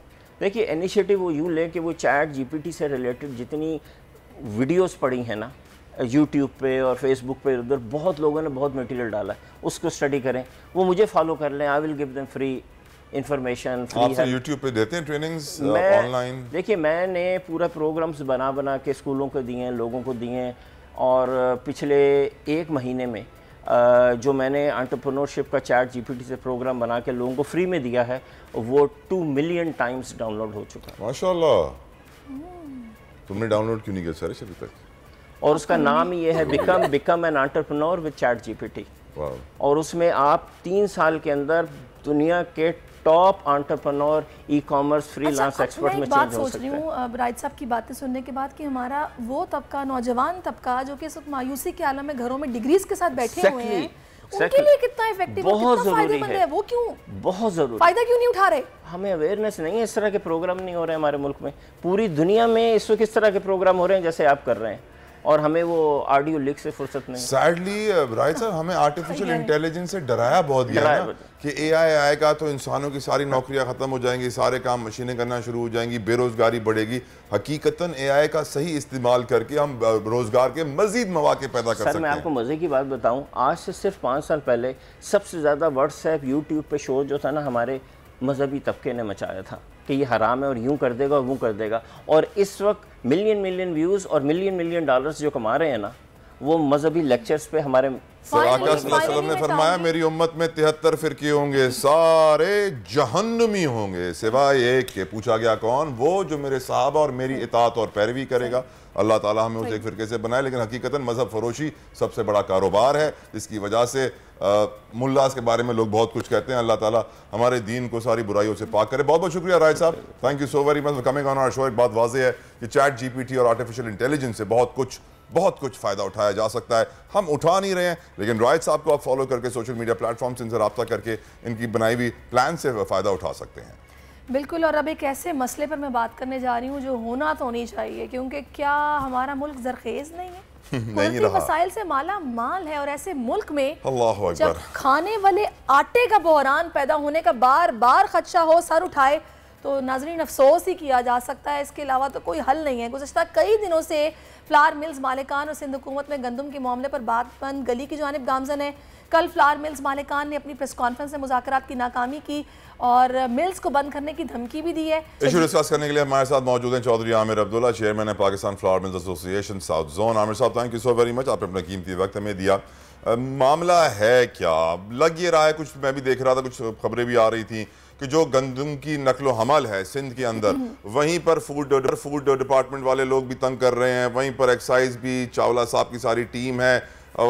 आपकी नज़र में ये सारी सूरत हाल है, ये मसनूई तौर पर सिचुएशन पैदा की गई आर्टिफिशियली तौर पर ताकि पैसा कमाया जा सके, कमाई की जा सके, या फिर बहरान है हमारे मुल्क में? सर बहरान हमारे मुल्क में कभी भी नहीं होते, बहरान बनाए जाते हैं। आपको पता है हमारी स्ट्रेटेजी क्या होती है, कुछ लोगों के हाथ में काम होता है, बहरान बना देते हैं उसको। अब हमारा सीजन गंदम का फुल फ्लेज चल रहा है। मार्च में हमारी बहुत अच्छी क्रॉप भी आ गई है, पंजाब में भी और सिंध में भी। इस क्रॉप के महीने में, सीजन के महीने में कोई सवाल नहीं है कि आटे की कोई शॉर्टेज हो या गंदम की कोई शॉर्टेज हो। गंदम सिर्फ परचेज करनी है और जिस जिसका जो स्टेक है उसको उतनी गंदम जरूरत के मुताबिक देनी है और मार्केट में आटा देना है। क्या सिंध हुकूमत करप्शन कर रही है सर, कमा रही है पैसा, जिसकी वजह से साउथ जोन में इतना बहरान पैदा हो गया है? सर कुछ तो होगा ना, आप तो समझते हैं। खुल के बोले आमिर भाई, आज आप प्लीज खुल के बोले। आप, मुझे अफसोस होता है कि फ्लावर मिल्स एसोसिएशन खुल के नहीं बोलती है अपने मफादात की खातिर। और मैं खुल के बोलता हूँ, मैं किसी से खुदा की कसम घबराता नहीं हूँ, मैं खुल के बोल चुका हूँ पहले भी।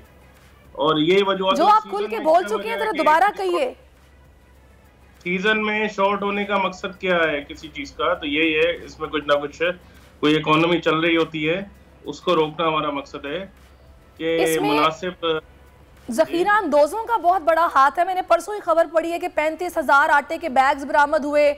तो ये जखीरा अंदोजों ने कितना किरदार अदा किया है इस सारे मामले में? जी सॉरी, गंदम के बैग बरामद हुए, ठीक है। और जखीरा अंदोजी करेंगे जब फ्लावर मिलर्स को, असल स्टेक होल्डर को जब साइट पे कर दिया जाएगा तो आर्टिफिशियल लोग साइट से आ जाएंगे जो अपने पैसे बनाने के लिए वक्ती स्टॉक करेंगे, फिर एक आध महीने बाद वही चीज हमें सेल करेंगे। तो जाहिर जब हाथ चेंज होगा तो रेट बढ़ेगा। यही कुछ हो रहा है आजकल, और कुछ भी नहीं हो रहा।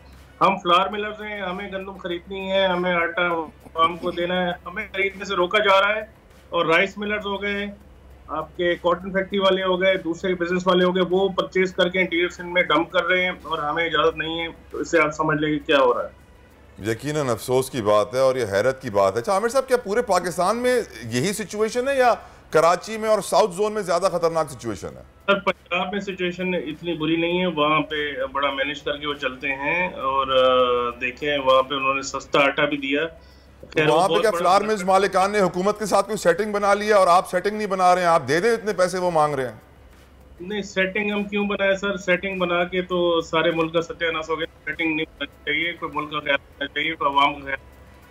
नहीं तो होना क्या चाहिए फिर बता दें आप, ताकि एटलीस्ट अवाम तो सफर ना करे ना, जो ये भी बहरान पैदा होने का नसीब सफर ही है। मुल्क कहाँ जाएगा हमारा?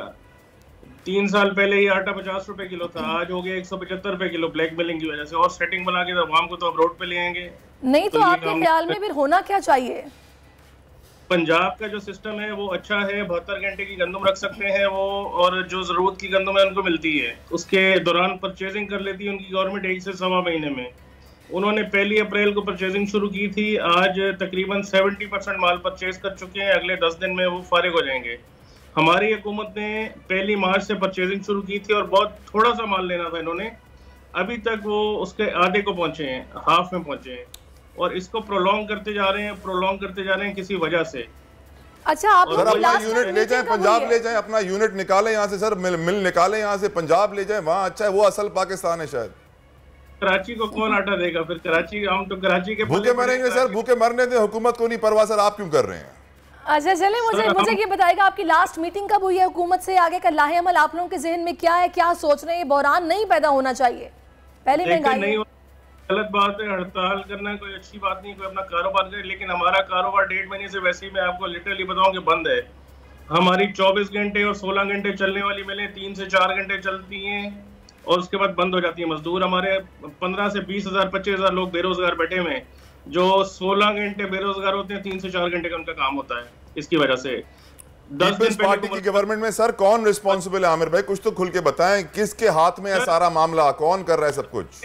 को रिक्वेस्ट कर दी है ना, आप देखें इंशाल्लाह इंटरवेंशन होगी। जरदारी साहब को, बिलावल साहब को मैंने रिक्वेस्ट की है, इंशाल्लाह मैं समझता हूँ कि वो देखेंगे इस मसले को सर। लेकिन अगर एक फ्लावर मिल्स के मसले को भी जरदारी साहब और बिलावल साहब देखेंगे तो फिर इतनी बड़ी टीम, चीफ मिनिस्टर, उनके सेक्रेटरी, इतने ब्यूरोक्रेट्स, इतने अरबों खरबों की तनख्वाहें, क्या कर रहे हैं हम?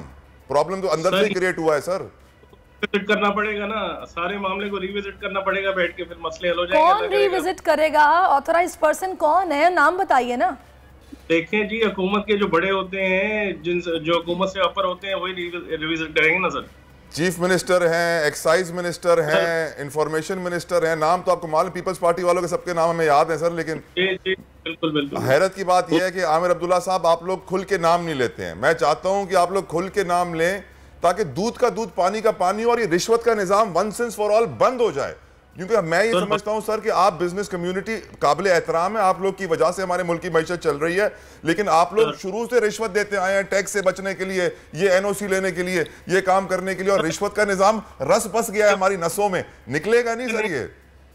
ऐसा नहीं है, रिश्वत कोई खुश होकर नहीं देता है, आप इस चीज को छोड़ें। कोई खुश होकर किसी को ऐसा नहीं देता, सब कुछ तरीके से कारोबार करने वाले लोग हैं हम, इस तरह के काम हम करने के लिए तैयार नहीं होते कभी भी। मुझे ये बता देगा आमिर साहब, मसले के हल की तरफ आए। आप लोगों का लाहे अमल तो आपने बता दिया, धमकी दे दी है कि जी मिलें बंद कर दी जाएंगी। हुकूमत से लास्ट मीटिंग क्या हुई है? डेडलॉक कहाँ पे है? बताए ना खुल के। हमारे पास वाफिर है, घोटकी से लेके कराची तक कोई पाबंदी नहीं होनी चाहिए। फ्लावर मिलर्स को गंदम उनकी जरूरत के मुताबिक मिलनी चाहिए, इतनी सी बात है।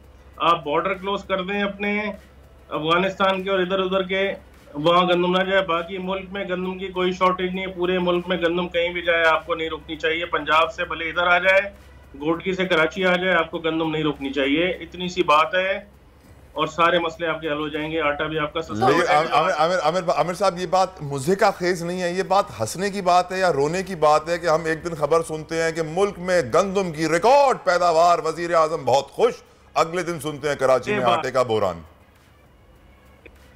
एक दफा कहते हैं चीनी बहुत अच्छी हो गई, 90 रुपए किलो है, चीनी पहुंच जाती है 170 रुपए किलो। क्या वजह है इसकी? कुछ ना कुछ वजूहत होती हैं बीच में। अच्छा, मुझे ये बताएगा कि अभी जो आटे की कीमत है, जो कि हमने शर्जील मेमन साहब से सुना था कि 52 रुपए कर दी जाएगी, बस सुना ही था, उसके बाद हुआ कुछ नहीं ऐसा। तो ये कीमतों का जो मामला है, फिर हम बाहर के ममालिक से इम्पोर्ट कराते हैं, हमारे मुल्क में इतनी वाफर गंदम मौजूद है, हमें बाहर से मंगवाने की ज़रूरत ही नहीं है। इस मामले पर कोई क्यों नहीं कुछ बोलता कि भाई ये क्या हो रहा है, क्यों मंगवा रहे हैं? 52 जैसी कोई बात नहीं है, 52 जैसा कुछ मिसअंडरस्टैंडिंग। कीमतें आटे की चल रही हैं, हमारी फ्लावर मिल्स की चल रही है 128 रुपए किलो, 128 पर केजी। मार्केट पे सेल हो रहा है 175 रुपए किलो, क्योंकि आटे की शॉर्टेज हो गई, बहुत बड़ा गैप हो गया। मैं तो सुन के खुश हो गई थी कि शायद अब इतना बम्पर क्रॉप्स हो रही हैं, वक्त खत्म हो रहा है। सारे अच्छा आमिर भाई, आखिर में एक मेरे दोस्त की फ्लावर मिल थी, वो भी गंदम खरीद रहे थे पूरे सिंध से, उनके ट्रक आ रहे थे घोटकी से, वो रोक लिए गए एक जगह के ऊपर और फिर पैसों का मुतालबा किया गया एक सूबाई वजीर की जानिब से कि 20, 30, 40 लाख रुपए जमा कराओ तो तुम्हारा माल हम कराची आने देंगे। आपके साथ कभी ऐसा हुआ है? बस स्टोरी तो आपने खुद बता दी, अभी मेरे से क्या सुनना चाहते हैं? हाँ या ना कहते हैं, बस हाँ या ना। ऐसे हो रहा है जनाब, ऐसे हो रहा है। थैंक यू आमिर अब्दुल्ला साहब, बहुत बहुत शुक्रिया सर। अल्लाह आपको आपकी मुश्किलात आसान फरमाए, आपके लिए आसानी फरमाए, क्योंकि यकीनन हमारे फ्लावर में इस वक्त मुश्किल में, और वजह बड़ी सिंपल सी है कि हुकूमत ने सोच लिया है कि रिकॉर्ड गंदम की पैदावार हुई है सिंध में, तो ये खुल्लम खुल्ला हो रहा है कि गंदम के ट्रक्स रोककर पैसों का मुतालबा किया जाता है कि पैसे दोगे गंदम मिलेगी। रिश्वत देना जरूरी है वरना काम नहीं चलेगा। धमकी लगा देते हैं कि सब बंद कर देंगे। एक ब्रेक लेते हैं, ब्रेक के बाद वापस आएंगे। आजकल जिंदगी ही सुबह आउट ऑफ कंट्रोल है, दुनिया बोल है, दुनिया बोल है। वेलकम बैक नाज़रीन। और तवानाई और खुराक की कीमतों में इजाफा जैसा कि आपको पता है कि होता जा रहा है, हर बंदा परेशान है, बिजली के बिल आ रहे हैं। दो चीजें बोली, तवानाई और खुराक। फूड इन्फ्लेशन और फूड प्राइसेस तो एक बहुत बड़ा मसला है ही, लेकिन तवानाई तो सैरिश इतना बड़ा मसला है कि लोग कह रहे हैं कि या पावर सेक्टर चलेगा या पाकिस्तान, इन दोनों में से कोई एक सरवाइव करेगा, क्योंकि पावर सेक्टर में इस वक्त जो सर्कुलर डेट है, गर्दिशी कर्जा, वो 4000 अरब से क्रॉस कर गया है। बिजली की कीमतें हम तेल अफोर्ड नहीं कर पा रहे हैं डॉलर पैरिटी की वजह से, तो पावर सेक्टर तो बिल्कुल जिसे कहते हैं पाकिस्तान को तबाही के जहाने पे ले आया। फूड प्राइसेस ने गरीबों का कीमा निकाल दिया, आवाम का खून चूस लिया। सही कह रहे हैं आप। और आप इमेजिन करें कि वो लोग जिनके घरों में शायद सिर्फ एक फ्रिज और एक पंखा चलता है ना, वो ये बता रहे हैं कि हमें तकरीबन माहाना 8 से 10 हज़ार रुपया बिल आ रहा है। तो पाकिस्तान ने महंगाई में मालियाती बहरान के शिकार श्रीलंका को भी पीछे छोड़ दिया है। ब्लूमबर्ग की रिपोर्ट के मुताबिक अप्रैल में पाकिस्तान में महंगाई की शरह 36% से तजावुज कर गई है, जो 1964 के बाद सबसे ज्यादा है। इकोनॉमिक आउटलुक पाकिस्तान का क्या है? हमारा मुस्तकबिल आखिर तारीख है या कोई कोने में थोड़ी सी रोशनी नजर आ रही है? खुरम शहजाद माहिर मुआशियात किसी तारीफ के मोहताज नहीं है, मेरे बहुत अच्छे दोस्त हैं। खुरम, वेलकम टू दुनिया बोले, thank you for giving us your time. Khurram, हमारे मुल्क का मुस्तकबिल आपको क्या नजर आ रहा है? क्योंकि हालात बद से बदतर, रईस रईसतर, गरीब गरीब तर, और आपका पावर सेक्टर हो, फूड इन्फ्लेशन हो, कहीं भी हमें अच्छी हुक्मरानी, मैनेजमेंट और गुड गवर्नेंस नजर नहीं आ रही है। ऐसे में मैं समझता हूं कि हम 6 महीने पहले डिफॉल्ट कर गए थे। आपकी नजर में हम और कितना चलने वाले हैं? जी थैंक यू वेरी मच। देखें, हम मुस्तकबिल तो हमारा ऑफ कोर्स रोशन है। उसकी वजह यह है, मैं लॉन्ग टर्म की बात कर रहा हूँ, क्योंकि हमारे डायनेमिक्स, हमारा जियोग्राफिकल जो हमारे जो हम जहाँ पे हैं, जिस जियोग्राफी में, वो तो डेफिनेटली हम बहुत कुछ यहाँ पे अर्न कर सकते हैं, बहुत बेहतर कर सकते हैं अपनी इकोनॉमी के लिए, अपने लोगों के लिए। बट देखिए, बात वही है कि आपके जो नेबर्स हैं, वो देखें आप सिमिलर जियोग्राफी में हैं और वो क्या कर रहे हैं। इंडिया हो, बांग्लादेश हो, इवन मिडल ईस्ट हो, चाइना हो, इवन अब तो ईरान भी आप देख लें, तो आप क्यों नहीं कुछ कर सकते? तो डेफिनेटली आपने बहुत अच्छा लगता है हमारे पास टाइम ही नहीं है उनको देखने का, हम कहीं और उलझे हुए हैं, तो देखना तो दूर की बात है, हम बात नहीं करते इस बारे में। मैं ये कहना चाह रहा हूँ कि देखिए, हमारा मुस्तकबिल बेहतर है, लेकिन अभी जो शॉर्ट टर्म है ना, ये बहुत टफ टाइम है। उसकी वजह ये है कि जो पॉलिटिकल स्टेबिलिटी होती है ना, वो होती है किसी भी जो है कंट्री के लिए, ताकि उसी से ड्राइव होती है सारी इकोनॉमिक्स और हर चीज़, उसी से लोगों की बेहतरी, लोगों में इन्वेस्टमेंट करना, टेक्नोलॉजी में इन्वेस्टमेंट करना, बेहतर जो है वो इंफ्रास्ट्रक्चर प्रोवाइड करना, ये सारा ऊपर से ही चलता है। जब पॉलिटिकल स्टेबिलिटी नहीं रहेगी और पॉलिटिकली जो है ना वो एक कंट्री जो है वो सस्टेन नहीं करेगा, तो डेफिनेटली आपके यहाँ जो हालात, मुझे जिस बात का डर है, मैं चाहूंगी उस पर आप थोड़ा सा बताइएगा कि आपकी राय क्या है। हम कहीं किसी ऐसी दलदल में तो नहीं धंसते जा रहे कि जहां से अगले 15-20 साल निकलना मुश्किल हो? क्योंकि अभी जो सिनेरियो है, हमारा फोकस ही कहीं और है, तो ऐसी सिचुएशन में चीजें ऑटो पर चली जाती हैं, फिर आप ऐसा फंसते हैं कि वहां से निकल नहीं सकते।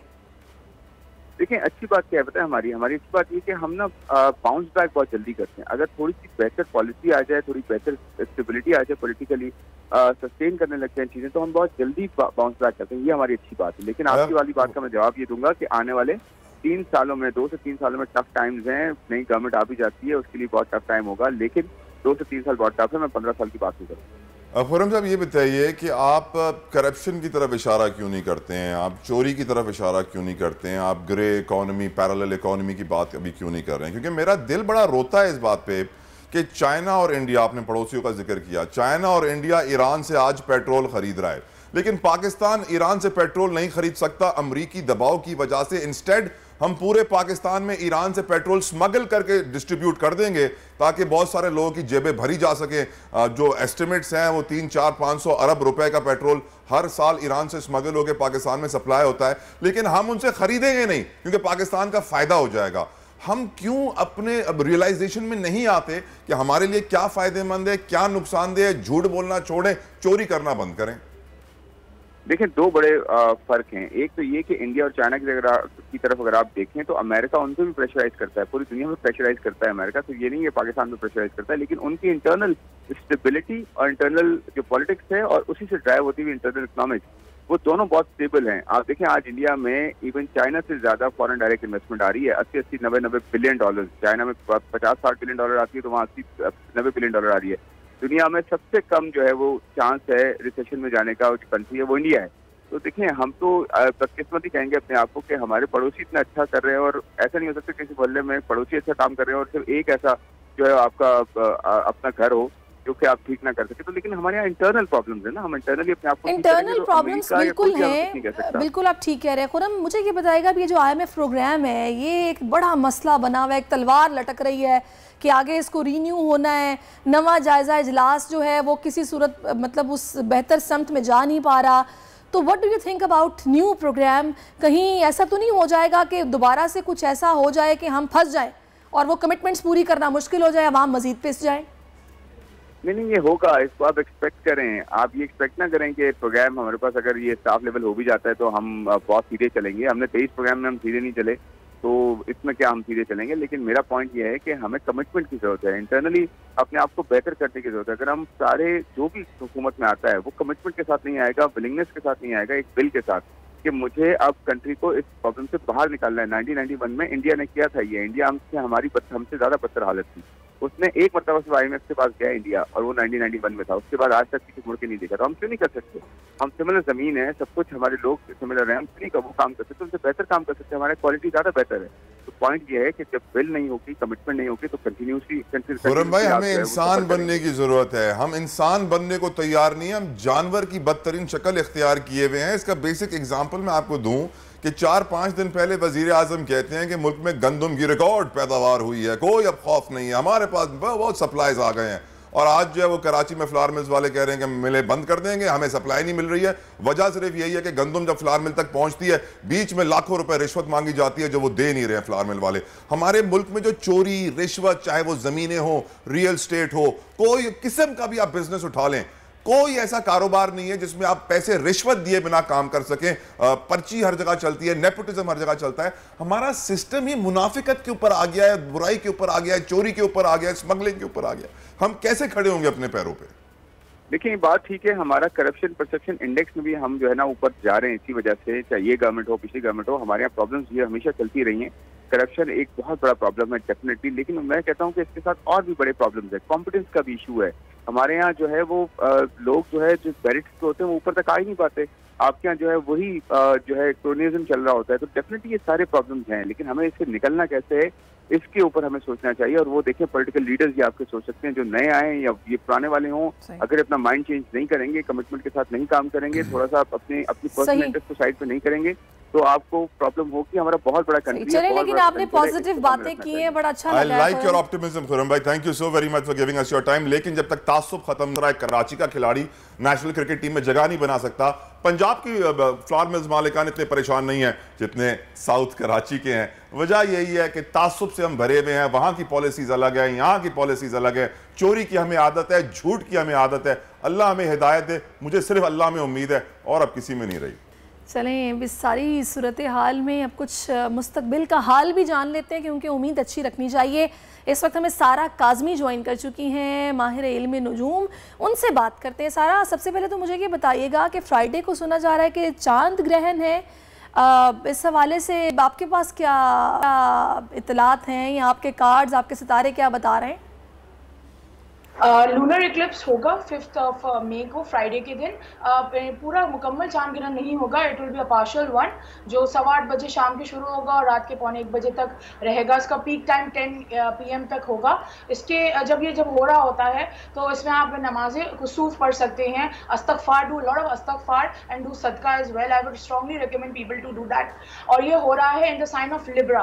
तो Libra represents our relationship, partnership, business या प्रोफेशनल या अपने पर्सनल जो सारी चीजें होती हैं, इसके अंदर ये इक्लिप्स हो रहा है। तो it will be pretty intense one, specially for Pakistan, जो उनके रिलेशनशिप विद देयर फ्रेंड्स, जो हमारे फ्रेंडली कंट्रीज हैं, एवरीथिंग है, तो इस पे जरा थोड़ा नेगेटिव अच्छा, वैसे सारा effect we have to be very बड़ी कुछ एक मिथ्स भी हैं, मैं चाहूँगी उस पर आप बताइएगा, आपकी क्या राय है या आप क्या सोचती हैं? जो अक्सर लोग कहते हैं चांद ग्रहण हो, सूरज ग्रहण हो, वो ख़वातीन जो प्रेग्नेंट होती हैं उनको बाहर नहीं निकलना चाहिए, छुरी से कोई चीज़ काटनी नहीं चाहिए, ये जस्ट मिथ्स हैं या फिर इन चीज़ों में कोई हकीकत होती है?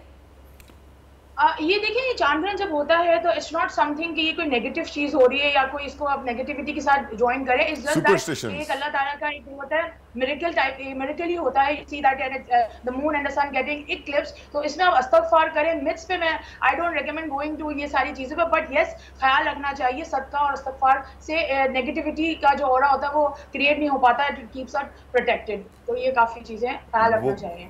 क्या होता है कि जब सैरिश की गाड़ी के आगे से काली बिल्ली गुजरती है तो सैरिश गाड़ी घुमा लेती है, यू टर्न ले लेती है, वो कहती है कि भैया ना मेरे लिए आगे जाना मुश्किल है। मैंने कभी ऐसा नहीं किया, टू बी ऑनेस्ट। हॉरोस्कोप बता दें, सारा हॉरोस्कोप बता दें। I am sure the viewers are waiting. Aries के बारे में बात करें तो एरीज के लिए जो मून इक्लिप्स है नेक्स्ट 3-4 डेज, इनको जरा थोड़ा काम डाउन रहना पड़ेगा, स्लो डाउन रखना पड़ेगा चीज़ों को, अपनी ईटिंग हैबिट्स का ख्याल रखें, specially don't get into arguments with your spouse, क्योंकि ये जो इक्लिप्स हो रहा है उसके बाद मून एंड स्कॉर्पियो भी आएगा। It will create a lot of तो ना अननेसेसरी कॉन्फ्लिक्ट्स क्रिएट करना, तो अवॉइड करें तो ज़्यादा बेहतर रहेगा for Aries people. Then coming to the Taurus ones, उनके ये 6th हाउस में होगा, तो ज़रा काम में ज़रा ना एक डिटैचमेंट आ जाएगी, they won't be able to complete the task on time. तो वो ज़रा थोड़ा सा पहले से ही प्रिपेयर करके रखें अपने आप को। और कोई भी अभी अगर कोई जॉब शिफ्ट का सोच रहे हैं तो अभी for now for till 15th में वो ना सोचें। कमिंग टू जेमिनाई, जेमिनाई के लिए ये 5th हाउस में होगा, इनको जरा थोड़ा सा ख्याल रखना है अपने बच्चों से रिलेटेड, अपने आप से जो अपनी एक्टिविटीज़ हैं, कोई भी एक्स्ट्रा करिकुलर एक्टिविटीज़ कर रहे हैं, it could harm them physically, जो थोड़ा सा उसका ख्याल रखें during these days, specially for the next 4 days जब मून इक्लिप्स और ये सारी चीज़ें हो रही होती हैं। कैंसर के लिए ये होगा 4th हाउस में, ये थोड़ा रिपेयर वर्क करवा सकते हैं, थोड़ी सी चीज़ें हैं जो डिक्लटर करें अपने होम में to create a good energy around them, ये ज़रा अच्छा रहेगा और ये जो सारे जो नेगेटिव एनर्जी कट डाउन होगी। And don't get and do unnecessary arguments with your family members, जो चीज़ें चल रही हैं उसको वैसे ही चलने दें, कोई नई चीज़ें इनिशिएट ना करें। कमिंग टू लियो पीपल, उनके ये 3rd हाउस में होगा, तो अपने जब वाइल सेंडिंग ईमेल्स और कम्युनिकेटिंग, कोई भी मैसेज भी भेज रहे हो लोगों को ना ज़रा पढ़ के अच्छे तरीके से भेजें, क्योंकि कोई प्रॉब्लमेटिक चीज़ हो सकती है जो मिसअंडरस्टूड हो सकती है उनके साथ, तो फिर ज़रा प्रॉब्लम क्रिएट हो सकती है। तो be careful while sending or communicating with others. Then ये वर्गो के ये 2nd हाउस में आएगा, need to be very careful in terms of finances, और अपने जो स्पेशली जो आपके फैमिली रिलेटेड इनहेरिटेंस का कोई इशू एंड एवरीथिंग, तो वो ना करें, अभी अवॉइड करें, क्योंकि वो उनके एक फैमिली इनहेरिटेंस के हाउस में आया हुआ है जो इश्यूज क्रिएट कर सकता है, या कोई गुड डील होगी जो आपको बज़ाहिर अच्छी लग रही होगी but it wouldn't be that good. Coming to Libra, ये हमारे लिब्रा के 1st इसमें होगा इक्लिप्स, वो बहुत ज़्यादा बैलेंस आउट करने की कोशिश कर रहे हैं, बट अनफॉर्चुनेटली चीज़ें बैलेंस आउट नहीं होंगी। Just try to be more and more calm during this time, और चीज़ें बैलेंस आउट करने के लिए बेटर डेज आर कमिंग इंशाल्लाह ताला। तो अपना मेंटल पीस मत इसके बाद इसके पीछे ज़रा ख़राब करें, that would be good for them. Scorpios के लिए ये थोड़ा सा कंफ्यूजन वाला टाइम हो सकता है। Take a pause, take a break and look at the bigger picture, कि क्या चीज़ें ज़रूरी नहीं है हर चीज़ पे रिएक्ट किया जाए, स्पेशली ज़रा थोड़े से सेंसिटिव टाइम है, एजिटेटेड इरिटेटेड हो सकते हैं, तो जस्ट बी लाइक थोड़ा सा काम डाउन होके चले, लो की रहें और अपना काम करते रहें, तो that would be a positive thing for them. Now coming to Sagittarius, I would strongly recommend them not to invest somewhere, stocks में हो या क्रिप्टो या कहीं पे भी अपने पैसे अपने पास रखें अभी, क्योंकि जो भी वो अगर इनिशिएट करते हैं इन्वेस्टमेंट तो वो ज़रा एक लॉस की सूरत में आ सकता है, तो just be careful around that time.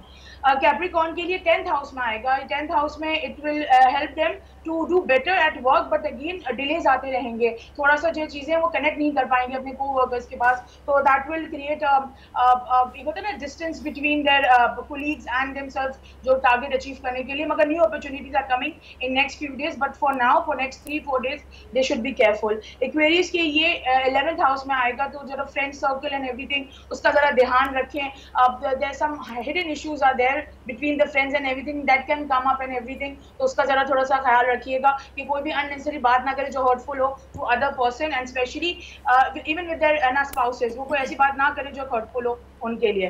Then Pisces के लिए आई वुड स्ट्रांगली सजेस्ट कि नॉट टू बाय एनीथिंग। मुझे वेस्ट ऑफ मनी वाला आ रहा है कि लग रहा है कोई जैसे कार, इवन अ कार और anything they will purchase now right now, उनको रिपेयर या कुछ ना कुछ चीजें करना पड़ जाएंगी, दैट जो एक वेस्ट ऑफ मनी के तौर पे चला जाएगा उनका। तो अभी जरा होल्ड डाउन करें चीजों को, और फ्रॉम 15 तक में they are good to go and they can invest anywhere they want. चलें जनाब, तमाम जितने भी लोग हैं उन्होंने समझ लिया होगा कि अब हमें करना क्या है, एहतियात कितनी करनी है और किस चीज़ से बचना है। अच्छा, मुझे क्या बताएगा, सारा थोड़ा सियासी मामलात की तरफ आ जाते हैं, पॉलिटिकल सिनेरियो जो कि इस वक्त हमें लग रहा है कि उसमें डेडलॉक है। आपके क्या कार्ड्स बता रहे हैं, ये जो आगे आने वाले 14 मई से पहले वाले दिन हैं उनमें ये डेडलॉक खत्म हो पाएगा? 14 महीने तक तो काफी 14 मई, इवन 15 मई, मैं मई की 14th ऑफ मई की बात करूं। सॉरी, 14th ऑफ मई से पहले?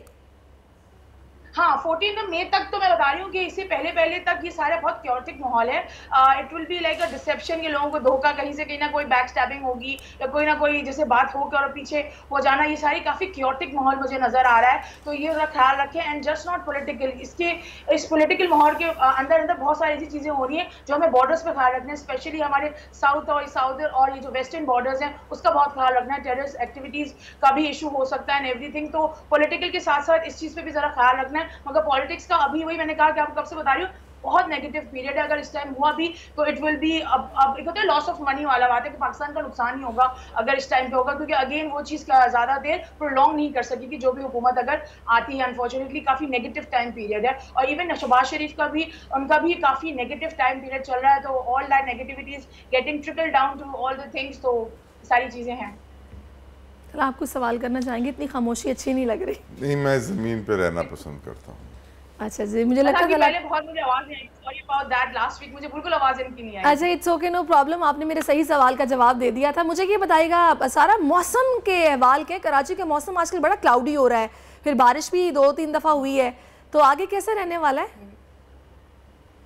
देखिए, आगे की सूरत ये मैंने बताया कि अंटिल 2026 तक I see a lot of water related disasters, natural disasters हो रहे हैं, स्पेशली जो साउथ का एरिया। मैंने बताया कि आपको ये जो इक्लिप्सेस हुए हैं, इन्हें शिफ्ट किए position from north to south, उसमें काफी आप देखेंगे थोड़े प्रॉब्लमेटिक एरियाज हैं तो जो चल रहे हैं, स्पेशली साउथ का, बलूचिस्तान का, सिंध का एरियाज है जो अफेक्ट होगा, क्योंकि यहीं पे इक्लिप्सेस जो भी पार्शियल हो रहा है वो नजर आएगा, तो थोड़ी बहुत नेगेटिविटी आ सकती है। मैंने कहा कि पहले से ही अगर ख्याल रखा जाए तो होगा, मगर ये जरा थोड़े से क्लाइमेट चेंजेस की वजह से ये जरा 3-4 साल तक ये चीजें ऐसी पेश आती रहेंगी, तो हम लोग को प्रिकॉशंस ही हम रख सकते हैं अगर गवर्नमेंट रख सके। Okay, then comes to economic situation. आज हमने सुना है बिजली की कीमतें मजीद बढ़ने वाली हैं, तो ये पाकिस्तानी बेचारे कब तक सफ़र करते रहेंगे? Unfortunately it's not a good year for any country right now, all the world he inflation हो रही है, रिसेशन का भी पीरियड होगा। मैं थोड़ा सा हिस्ट्री में लेके जाती हूँ लोगों को, if they know about the deep depression in USA 1929, ये उस जमाने का था, उसमें उसी जैसा माहौल अब दोबारा बन रहा है। फिर 1961 में भी बना था ये ऐसा, 1991 में इंडिया में भी हुआ था। अब यहाँ पर 2008 में अगर हम बिल्कुल रिसेंट हिस्ट्री में जाएं तो हम रिसेशन से पूरी दुनिया ऑल ओवर फेस किया था। Again similar positions, planetary placements are happening again, तो अभी जून ऑनवर्ड्स दोबारा रिसेशन, इन्फ्लेशन अनफॉर्चुनेटली होगा, थोड़ा बहुत बेहतर होगा। मैं ये नहीं कह रही कि पाकिस्तान टोटली डूम, इंशाल्लाह ताला कोई ना कोई एक चीज आएगी जहां पे एक ऐसा एक कहते हैं ना वो एक टर्न आएगा ऐसा, things will be better, but for now it's pretty negative. इंशाल्लाह ताला बस यही कि दुआओं से और ना लॉयल्टी के साथ काम करें पाकिस्तान के लिए, तो थिंग्स विल बी बेटर। अभी आपने थोड़ा सा टफ, सही, अभी आपने कहा कि चीज़ें बेहतर होंगी अगर कोई विलिंगली काम करेगा, नीयत अच्छी रखेगा तो चीज़ें जो हैं वो बेहतर होंगी। आई थिंक सो ये खुर्रम शहजाद ने कहा था। मुझे ये बताइएगा सारा, आपके ख्याल में आप कह रही हैं कि अभी इतना नेगेटिव पीरियड चल रहा है, जो भी गवर्नमेंट बनेगी वो अनफॉर्चुनेटली उस तरह से काम नहीं कर पाएगी, चीज़ें नेगेटिव ज़्यादा होंगी, तो ये पॉजिटिव पीरियड आपके ख्याल में इस साल शुरू कब हो रहा है कि तब इलेक्शन भी और नई हुकूमत भी बन जाए?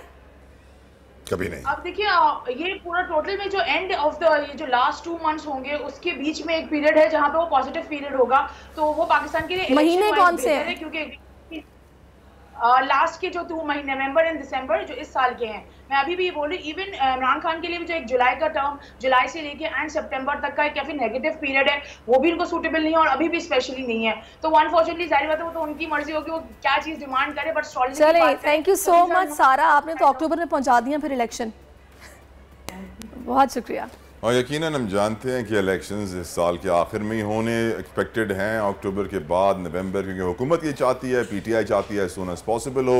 डेडलॉक क्रिएटेड है, सियासी तौर पर, मुआशी तौर पर हम गरीब से गरीब तर भूखे होते जा रहे हैं, हालात बदल नहीं रहे हैं, हुक्मरानों की मिसमैनेजमेंट, बैड गवर्नेंस उसी जगह खड़ी हुई है। लूनर एक्लिप्स आ रहा है, सैरिश उस दिन खीर बनाएंगी और रोज़ा भी रखेंगी। ये इन्होंने खुद से कहा है, मैंने ऐसा कुछ नहीं कहा। हमें इजाज़त दीजिए, अपना बहुत ख्याल रखिए, अल्लाह हाफ़िज़।